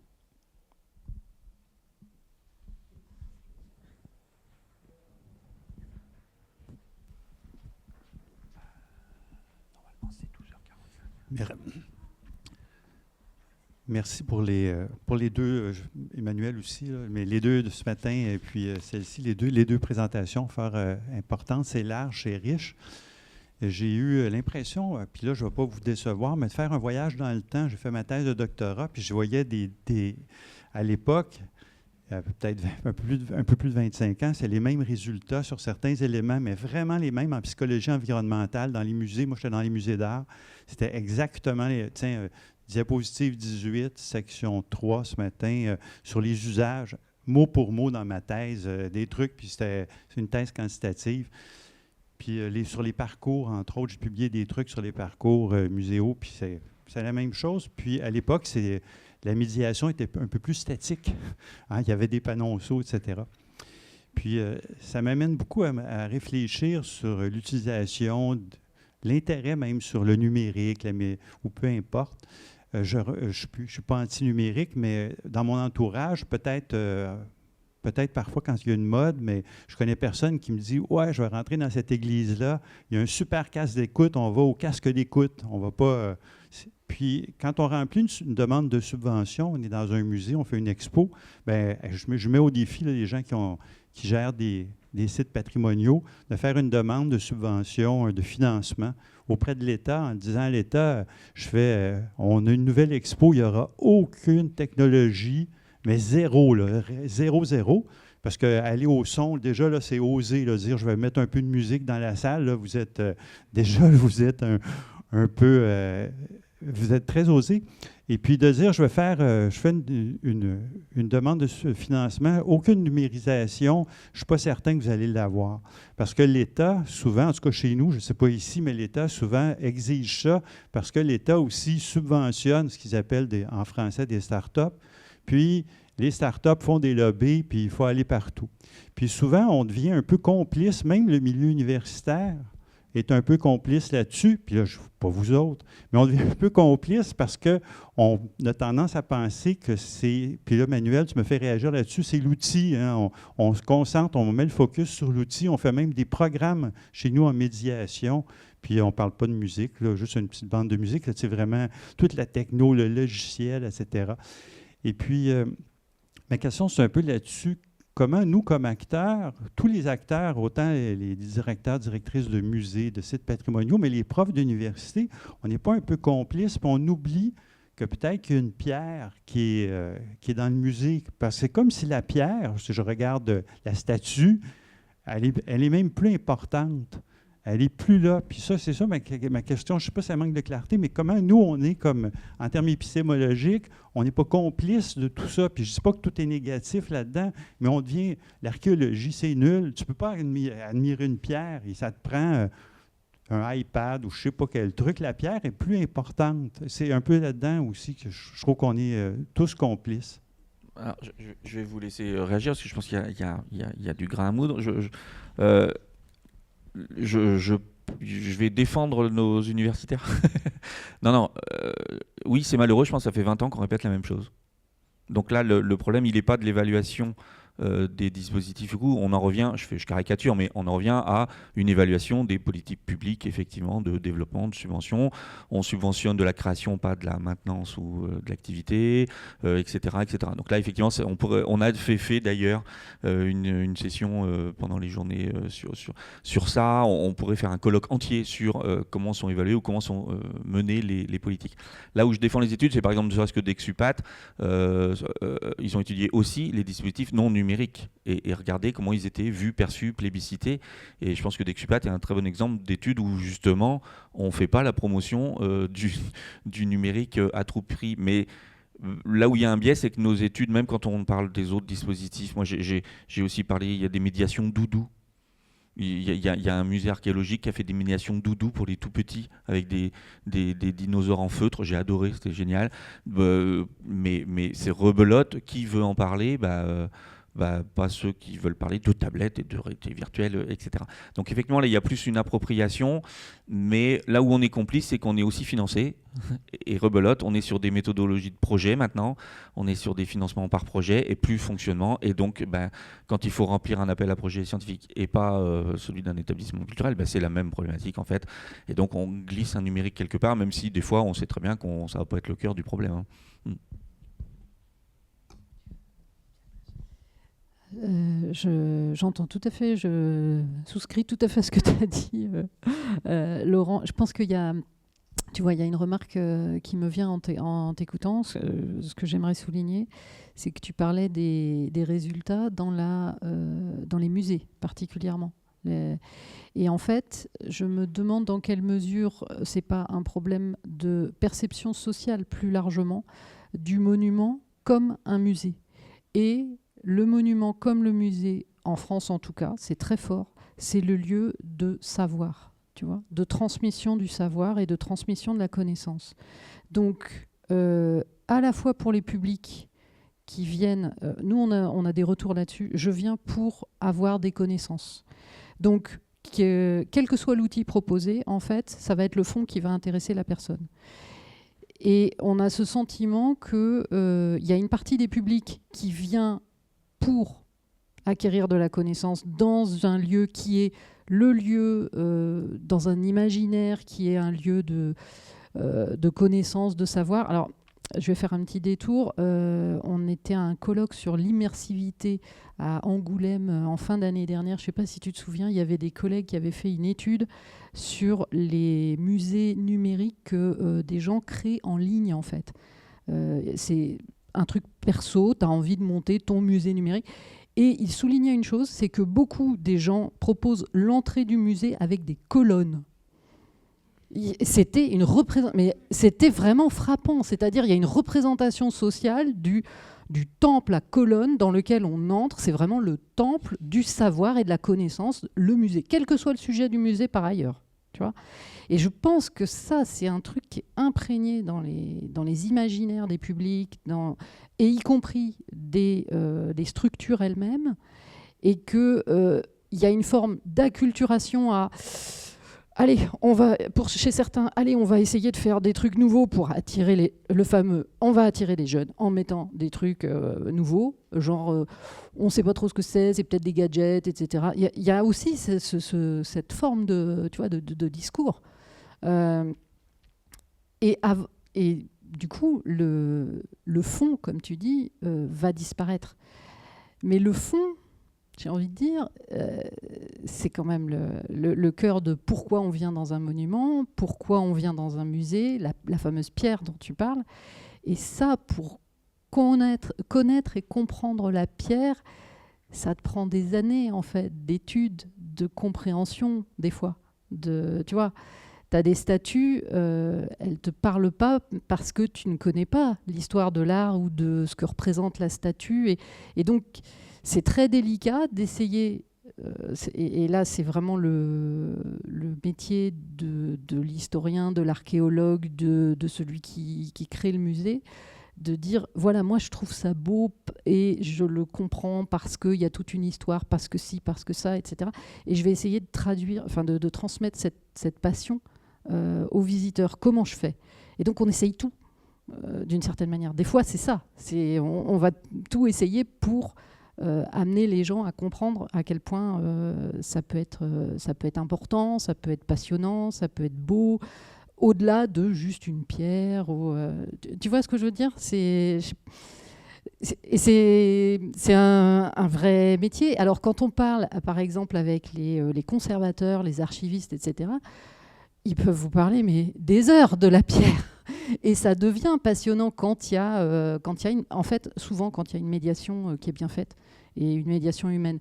Hier matin, il y avait Sylvie Sagne qui parlait des guides et de la manière dont ils transmettaient leur passion. Et c'était exactement ça. C'était au-delà de tous les outils ou tous les lieux, il y a ce moment d'échange qui se crée où on transmet quelque chose.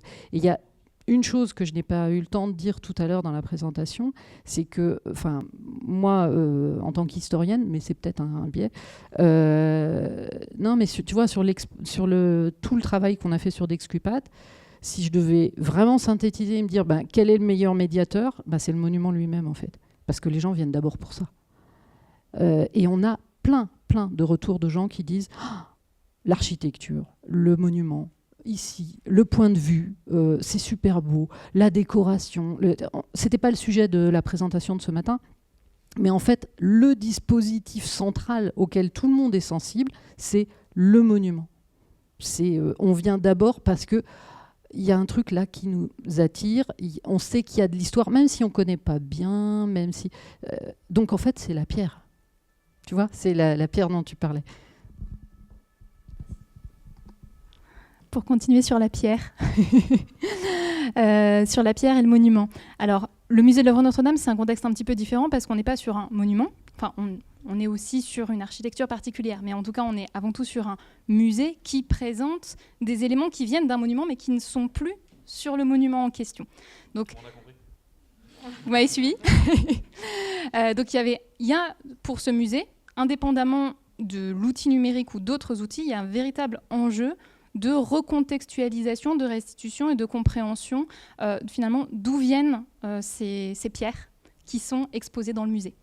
Et le musée teste en fait différentes formes de médiation. Et finalement, cette médiation numérique, c'est un test d'une forme de médiation comme une autre. Enfin, c'est pas, il y a eu c'est vraiment cette expérimentation a été faite dans le sens d'un test et de fait, les 18 dispositifs n'ont pas été tous conservés et ont été justement à l'aune de l'évaluation choisis les dispositifs qui permettaient de façon pertinente d'amener à l'œuvre, d'amener à la pierre en fait. Et ça c'est quelque chose, je me fais un peu la porte-voix de la conservatrice, mais qui était vraiment au cœur du projet initial. C'était vraiment d'avoir, et de la conservatrice d'ailleurs, mais aussi du concepteur d'Inventive Studio, Stéphane Potier, que vraiment ces dispositifs, même si on voit que dans les faits, ça n'a pas toujours fonctionné, mais leur objectif à eux, c'était vraiment d'être sur de la recontextualisation, de la médiation, de la meilleure compréhension de ces pierres.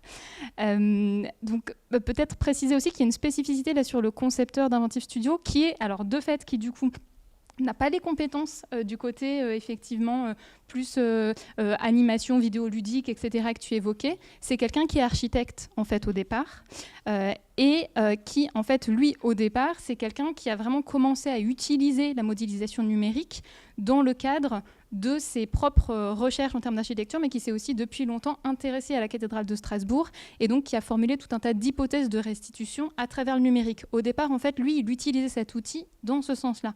Et c'est une rencontre avec la conservatrice du musée de l'œuvre Notre-Dame qui, petit à petit, les a amenés à élaborer ce projet et à se dire mais on pourrait s'en servir dans un objectif de médiation. Mais donc lui, c'est vraiment quelqu'un, pour le coup, qui parle et qui part de la pierre, de même que la conservatrice. Donc c'est peut-être quand même, je pense, là au niveau du musée de l'œuvre Notre-Dame, un contexte un petit peu différent qui peut, dans d'autres musées, être davantage une réponse directe à l'injonction de faire du numérique. Voilà, je pense qu'il y a quand même une spécificité dans ce cadre, et je pense que s'il n'y avait pas eu cette spécificité, d'ailleurs, il n'y aurait pas eu une telle évaluation aussi qui aurait été menée, et une prise en compte des résultats aussi de cette évaluation. Peut-être aussi, tu parlais voilà, de la médiation humaine. Finalement, là aussi, ça a été de travailler comment est-ce que le numérique vient se mettre au service de la médiation humaine qui a pour vocation de provoquer d'une façon ou d'une autre la rencontre avec l'œuvre, la rencontre entre voilà, les personnes venues là et ces pierres, où la rencontre d'ailleurs ne se produit pas toujours. C'était un peu la citation que j'avais remis là. Voilà, en fait, j'étais déjà venue et je n'avais pas compris d'où venaient certaines choses. Donc là, il y a eu quand même ce rôle qui a été joué, mais finalement, vraiment, c'est la conclusion à laquelle on a abouti et qui était assez commune au niveau des équipes du musée, c'est que le numérique, il reste un outil parmi d'autres, finalement, et c'est une possibilité, et qui d'ailleurs va... qui peut fonctionner aussi différemment selon ce que je disais tout à l'heure, les profils des visiteurs, leurs appétences et ce qu'ils viennent rechercher au musée. Parce que finalement, ça va être aussi un outil qui va être dans cette vocation de contextualisation, de compréhension. Mais en fait, au musée, on peut y venir pour aussi autre chose. On peut aussi y venir, et c'était l'exemple de la jeune femme que j'évoquais tout à l'heure, pour une rencontre sensible avec l'œuvre, pour une rencontre esthétique. Et là, effectivement, dans ce cas-là, l'outil numérique qui a été placé là pour expliciter, recontextualiser, en fait, il ne répond pas à l'attente qu'on a, qui est de rencontrer l'œuvre, de rencontrer effectivement une certaine beauté qu'on y recherche, une certaine émotion. Donc, tout dépend aussi de l'aspiration du visiteur et des objectifs qu'on peut avoir derrière.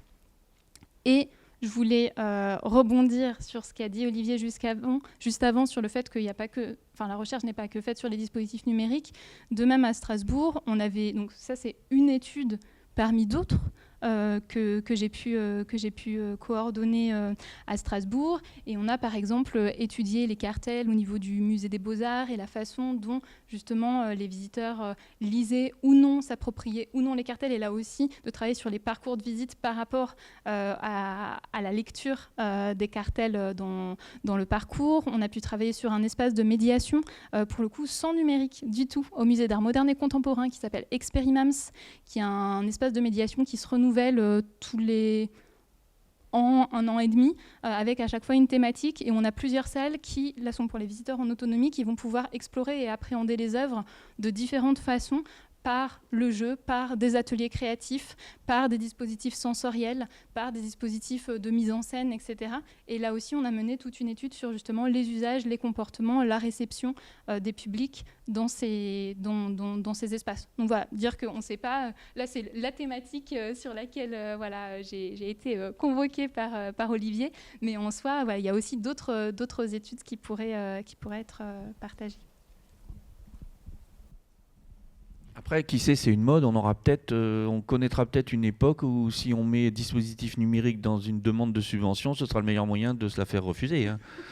Parce que ça reste malheureusement aussi des effets de mode en fait. Et si à un moment il y a un mouvement sociétal, oulala, écologie, oulala, abrutissement, les écrans, etc., et que les élus, je caricature, il y a toujours un petit temps de décalage entre la préoccupation sociale et les sanctions politiques, on va peut-être se retrouver avec des schémas de financement qui diront, alors si vous nous mettez numérique, c'est bon, on n'en veut plus, c'est possible. Juste pour renchérir, je ne sais pas si le gouvernement va réussir, mais le ministre de l'Éducation chez nous a annoncé qu'à partir de septembre prochain, pour les écoles primaires, secondaires, les cellulaires sont complètement interdits.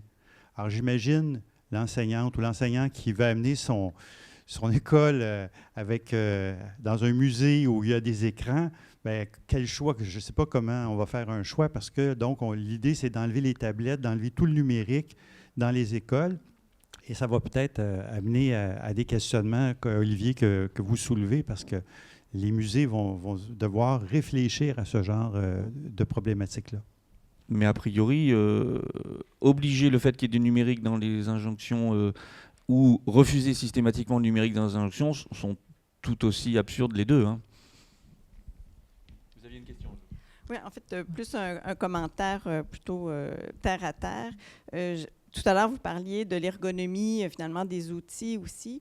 Puis dans l'analyse des commentaires que je faisais du sondage qu'a mené Hydro-Québec auprès de ses visiteurs, donc 4000 répondants, 2000 commentaires laissés à la suite du sondage quantitatif.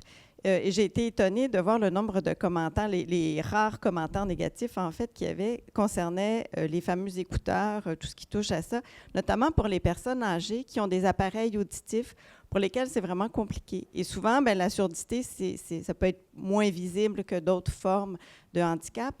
Et quand on se base beaucoup sur cette notion de l'auditif, tout à l'heure, on parlait de la musique, par exemple, qui peut créer beaucoup de bruit, qui peut isoler. Et finalement, on a parlé aussi, est-ce que les outils numériques ou de type de médiation technique isolent? Finalement, pour les personnes qui ont différentes formes d'handicap, on ne le voit pas, on ne le comprend pas nécessairement comme tel, mais finalement, elles deviennent isolées parce qu'elles ne peuvent plus participer à ce genre d'outils-là également. Oui, complètement d'accord. Et ça fait partie, là j'en ai pas parlé, mais c'est dans l'article, des vrais points de vigilance par rapport à ces outils qui, là en l'occurrence, alors pas le sonore, mais qui sont des outils en fait uniquement, exclusivement visuels. Voilà, tous les dispositifs qui ont été testés se fondent là-dessus. Et leur accessibilité n'a effectivement pas été pensée en amont. Et par ailleurs, alors elle n'est pas ici, mais elle est dans un de mes autres supports. Vous parlez de l'auditif, mais en fait, aussi le visuel, j'avais une photo où justement on voit, je crois qu'elle est dans le, oui, c'est celle-là que tu cherchais, elle est dans le rapport, où en fait il y a un monsieur qui fait comme il peut avec ses lunettes pour essayer, il les enlève, il les remet, pour essayer en fait de réussir à faire, à y voir à travers le périscope. Et en fait, je rigole, mais je suis la première concernée, j'ai des grandes lunettes et en fait ça ne passe pas dans les périscopes. Il y a cette question-là et il y a aussi, personnellement je suis concernée, alors on n'en a pas... rencontré beaucoup on n'a pas eu ce retour-là, mais je sais que pour ma part, en fait, la première fois que j'ai testé ces dispositifs, en fait, pour le coup, il y a le côté vertige, ça fait rigoler, etc. Mais en fait, il y a aussi le mal de la réalité virtuelle, comme le mal de mer. Et en fait, personnellement, un certain nombre de ces dispositifs, en fait, je n'ai pas pu les utiliser jusqu'au bout parce qu'en fait, je me sens mal. Et ça, c'est un autre, en termes d'accessibilité, justement, de ces dispositifs, c'est un peu un impensé, j'ai l'impression, pour le moment. Pour croiser ça et pour en revenir au sujet qui est sur l'impact de tous les... le deuxième que j'ai évalué un peu plus précisément à Strasbourg, c'est je suis à l'envers, c'est là. Donc vous avez une tablette que vous sortez, réalité augmentée. Vous avez le Saint-Sépulcre. Tu me dis quand je dis des bêtises, parce que alors moi je suis inculte de ce côté-là, on est d'accord, on se souvient. Et avec la tablette, vous avez une projection 3D de l'état... Alors, connu et un peu imaginé de ce que devait être le Saint-Sépulcre dans son entier dans la cathédrale. Quelque chose qui avait surpris au début, c'est que quand nous on fait une évaluation d'un dispositif, il y a un petit critère qui mesure est-ce que les informations sont transmises sur différents canaux. Parce qu'à partir du moment où la même information est transmise à l'écrit, dans un dessin et sonore, vous savez que vous avez gagné plein de temps pour l'accessibilité, pour les personnes âgées, pour autres. Mais donc, nous, on juge, est-ce qu'on multiplie les canaux? Quelque chose qui se fait très peu, en fait. Et là, je m'en souviens parce que quelque chose qui avait été rigolo, c'est qu'il n'y avait pas grand monde le matin quand on s'est installé.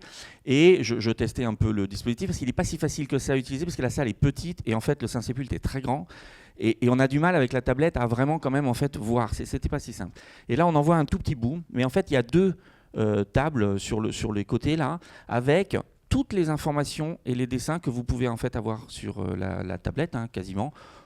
Pas plus. C'est un doublon. Donc moi, très bien. Critères. Les gens qui ont la tablette ont l'info. Les gens qui ne peuvent pas la manipuler ou qui n'apprécient pas, ils ont l'info. Super. Et pendant que je manipulais, l'agent qui surveille la salle, il n'y a personne dans cette petite salle-là. Il est dans l'entrée de la salle d'à côté. Il faut descendre quelques marches. Puis je pense que de me voir tout seul dans le truc manipulé, pas ressortir, et de lui demander qu'est-ce qu'il fait celui-là, il vient et il me voit regarder ça, puis regarder les tables. Et il me dit tout bêtement, je ne sais pas quand est-ce qu'ils vont les enlever et s'ils vont les enlever. Et donc je lui dis, pourquoi ? Parce que pour lui, en fait, si on a mis la tablette, c'est pour enlever les tables. Vous voyez, le numérique remplace forcément quelque chose. Ça remplace un guide, ça remplace un cartel, mais ça remplace, pour les gens, ça remplace forcément quelque chose. Alors que moi, j'étais en train de noter le fait que c'est vachement bien qu'il y ait les deux. Et donc, on voit bien que là, même sur le personnel, la perception qu'on avait des choses n'est pas si simple. Et c'est ce que je pense que tout le monde voit, parce qu'on parle d'autres choses. Tout est lié. Hein. Voilà, les agents, les médiatrices. Parce qu'une médiatrice qui n'aurait que ça pour discuter et présenter les choses, c'est pas tout à fait la même chose que la tablette et les tables pour dire je vous vois sur la table, là, si vous voulez, je peux vous montrer où c'est en fait en 3D et de multiplier les sources d'informations et donc l'accessibilité aussi aux personnes handicapées, mais pas que, etc. Hein. Mais j'avais trouvé anecdotique et rigolo qu'ils viennent me voir en disant je sais pas quand est-ce qu'on va les enlever. Voilà. C'est le dispositif qui a été enlevé et les tables qui sont restées parce que de fait, comme tu as pi l'analyser et comme on a pu le remarquer aussi par l'évaluation, c'était un des dispositifs qui était en fait le moins ergonomique et en fin de compte le plus complexe en termes de compréhension. Et finalement, il y avait plus d'efficience des dispositifs plus traditionnels déjà présents dans la salle que de cet outil. Donc finalement, la question de l'agent anecdotique, voilà, exactement. Est-ce qu'il y a encore des questions ? Par rapport à ce que vous disiez, ça me faisait penser en fait à, dans les années 70, l'apparition des centres d'interprétation qui n'avaient pas forcément de collection, de toute l'ambiguïté, enfin toute la complexité entre porter un discours et puis l'œuvre, ou alors au contraire, comme on le voit au musée du Quai Branly, une œuvre existe par elle-même. Et donc, elle n'a pas besoin en fait, d'apporter de discours puisque c'est un objet esthétique, etc. Et hier, on a vu en plus, lors d'une présentation, la question du retour à l'objet, est-ce que l'objet fait œuvre ou monument, etc. Moi, par ailleurs, je rebondis par une expérience que j'ai vécue. J'ai eu la chance de vivre en Égypte, et donc j'ai eu la possibilité de voir à la fois les pyramides et à la fois de voir en plein désert des recherches où il n'y avait rien. Et en fait, c'était d'autant plus en fait stimulant intellectuellement que l'objet en tant que même des pyramides de Gizeh que je voyais, quoi. Et là, il y a un rapport assez personnel en fait qui se joue par rapport à ce qu'on attend et d'où aussi la question de la narration dans les musées. Mais ma remarque est plus sur, du coup, aujourd'hui, on arrive à faire des moulages, des objets, à les toucher.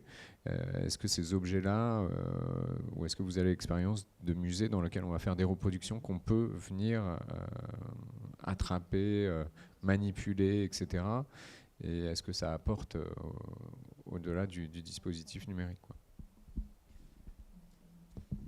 Je ne connais pas d'exemple spécifique. Je sais qu'il y a des musées qui maintenant utilisent les imprimantes 3D pour reproduire certains de leurs objets pour que justement on puisse les manipuler et que ça participe à des médiations. C'est-à-dire le médiateur ou la médiatrice peut effectivement le faire manipuler par des enfants, par des jeunes, par des personnes plus âgées. Et ça aussi, ça provoque des réactions du public en « Ah, j'ai le droit de toucher ». Pour une fois. C'était un des thèmes dont on avait discuté avec Patrick, d'ailleurs, à la naissance du colloque. On s'était dit, tiens, le monument interdit, c'est quelque chose qu'il va falloir qu'on creuse, parce qu'il y a une telle représentation sociale de ce qu'on a le droit de faire, ce qu'on n'a pas le droit de faire, que est-ce que j'ai le droit de toucher ? Oui, là, vous pouvez y aller. Alors peut-être que justement, les dispositifs commencent à apprendre aux gens que oui, ils ont le droit de toucher et d'essayer. Oui, il y a plusieurs musées qui ont ce type de dispositif. Là, je pense au musée Carnavalet. Depuis la rénovation, il y a un certain nombre de lutrins, de dispositifs qui ont été mis en place avec justement notamment des possibilités de toucher des matériaux, ce genre de choses. Il y a quand même pas mal de choses qui ont été pensées depuis un petit bout de temps, mais qui étaient initialement plutôt pensées à destination des personnes en situation de handicap visuel et qui en fait sont de plus en plus pensées comme des dispositifs inclusif en fait, avec cette possibilité de toucher comme une autre forme aussi de compréhension et d'accès à la pierre et à sa matérialité en fait finalement, et que c'est effectivement pas la même chose d'être devant une œuvre dans tel ou tel matériau, en bronze ou en marbre. Donc il y a ces possibilités qui existent de plus en plus et qui sont aussi mobilisées au-delà de ce qui peut être présent dans un parcours en médiation, avec là aussi la possibilité d'avoir des reproductions à petite échelle, des matériaux aussi à toucher, par exemple, dans le cadre d'une médiation. Et également, dans certains musées, c'est le cas, par exemple, au musée Bourdelle, c'est le cas aussi, si je repars à Strasbourg, au musée archéologique de Strasbourg, la possibilité avec des gants, et alors de façon prioritaire pour les personnes malvoyantes, mais ça peut être ou non-voyantes, mais ça peut être aussi dans le cadre de médiation, de toucher justement. Alors là, c'est plutôt les sculptures, ça peut être aussi au musée archéologique des vestiges, certains vestiges qu'on peut toucher. Et si je repars à Bourdelle, vous avez la salle des manipulations au musée Bourdelle qui justement là a un certain nombre de reproductions. Il y a notamment la tête du cheval en bronze. Il y a deux autres comme ça reproductions qu'on peut toucher dans le matériau tel qu'il a été telles qu'elles ont pu être réalisées par le sculpteur. Donc ça existe, ça se développe de plus en plus. Et pour revenir au numérique, je te sais. Non, il y a aussi une mode là les progrès effectivement sur les objets connectés, etc. fait que on fait de plus en plus aussi d'interfaces tangibles avec des objets réels, avec des objets d'outils. Alors les musées ethno ou les musées proches du conservatoire des métiers ou des choses comme ça, ont maintenant la possibilité de faire toucher des reproductions, des facsimilés d'objets. Et si en plus on peut simuler une activité en toute sécurité, on avait hier sur les interfaces 5000 degrés à la sortie de la forge, on ne va pas faire un vrai simulateur, mais on a maintenant avec aussi les objets connectés, les possibilités RFID ou autres, d'avoir des objets du réel, donc manipulables, donc touchables, donc je peux vraiment toucher les objets, les outils d'un bijoutier, etc. Et en plus, j'ai un support numérique qui va se déclencher sans que j'ai besoin d'avoir des vraies pierres précieuses ou quoi que ce soit. Donc c'est vrai que cette question de l'objet tangible et du rapport à l'objet, elle est quand même présente dans beaucoup de lieux. Alors ceux qui ne le font pas par choix, c'est au moins qu'ils se sont posé la question. Donc ça se fait. Et après, il y en a qui ont depuis très longtemps, alors là, sur le facsimilé, alors pas forcément les bons matériaux ou autres, mais sur le facsimilé, ça aussi, il y en a, on sent que c'est dès le début du projet, les grottes de Saulges, les choses comme ça, ils ont des caisses entières de facsimilés d'objets pour les enfants, les guides, c'est eux qui faisaient les médiations doudou dont je parlais tout à l'heure. Voilà, donc ça, que ce soit pour avoir le rapport à la matière, pour toucher aux vraies œuvres ou pour des facsimilés, des interfaces tangibles numériques, on sent que c'est un courant aussi qui traverse un peu toutes les médiations.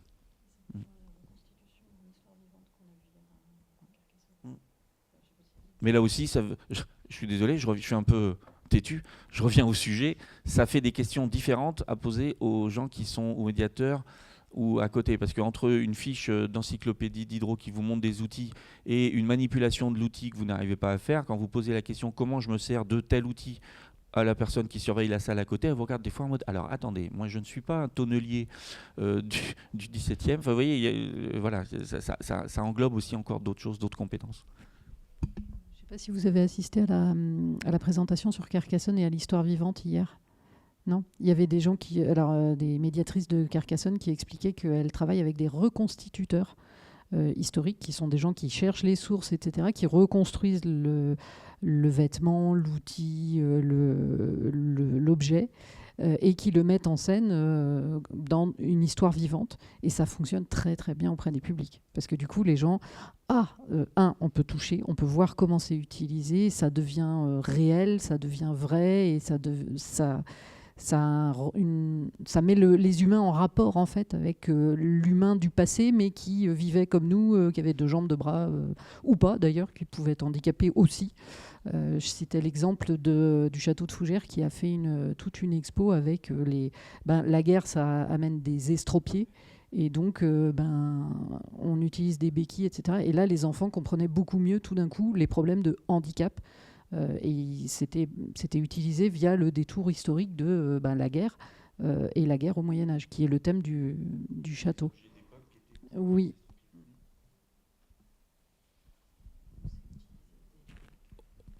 Là, on arrive au bout. Est-ce qu'il y aurait une dernière question ? On n'a pas fait le tour de la question, mais on sent bien que quand on fait le tour d'une question, on en enclenche d'autres. Donc on va faire nos politiques comparées entre la France et le... Eh bien, merci à tous. Merci Maëlys et Emmanuel pour cette table ronde, pour ces échanges riches sur cette thématique qui, moi je trouve englobe plein de choses passionnantes. Chaque cas pourrait être l'objet d'une présentation à part entière. On voit bien que toutes les formes sur les dispositifs ou les médiations. On est tous d'accord sur le fait quand même que les projets qui réussissent le mieux en termes d'appropriation par les publics et les personnels sont ceux où on a inclus tout le monde depuis le début, que ce soit en testant avec les publics le plus tôt possible, que ce soit en incorporant les personnels et les médiatrices dans les conceptions, et la correspond de la forme, le fond, etc. Malheureusement, c'est pas comme ça que c'est toujours financé. Merci à vous.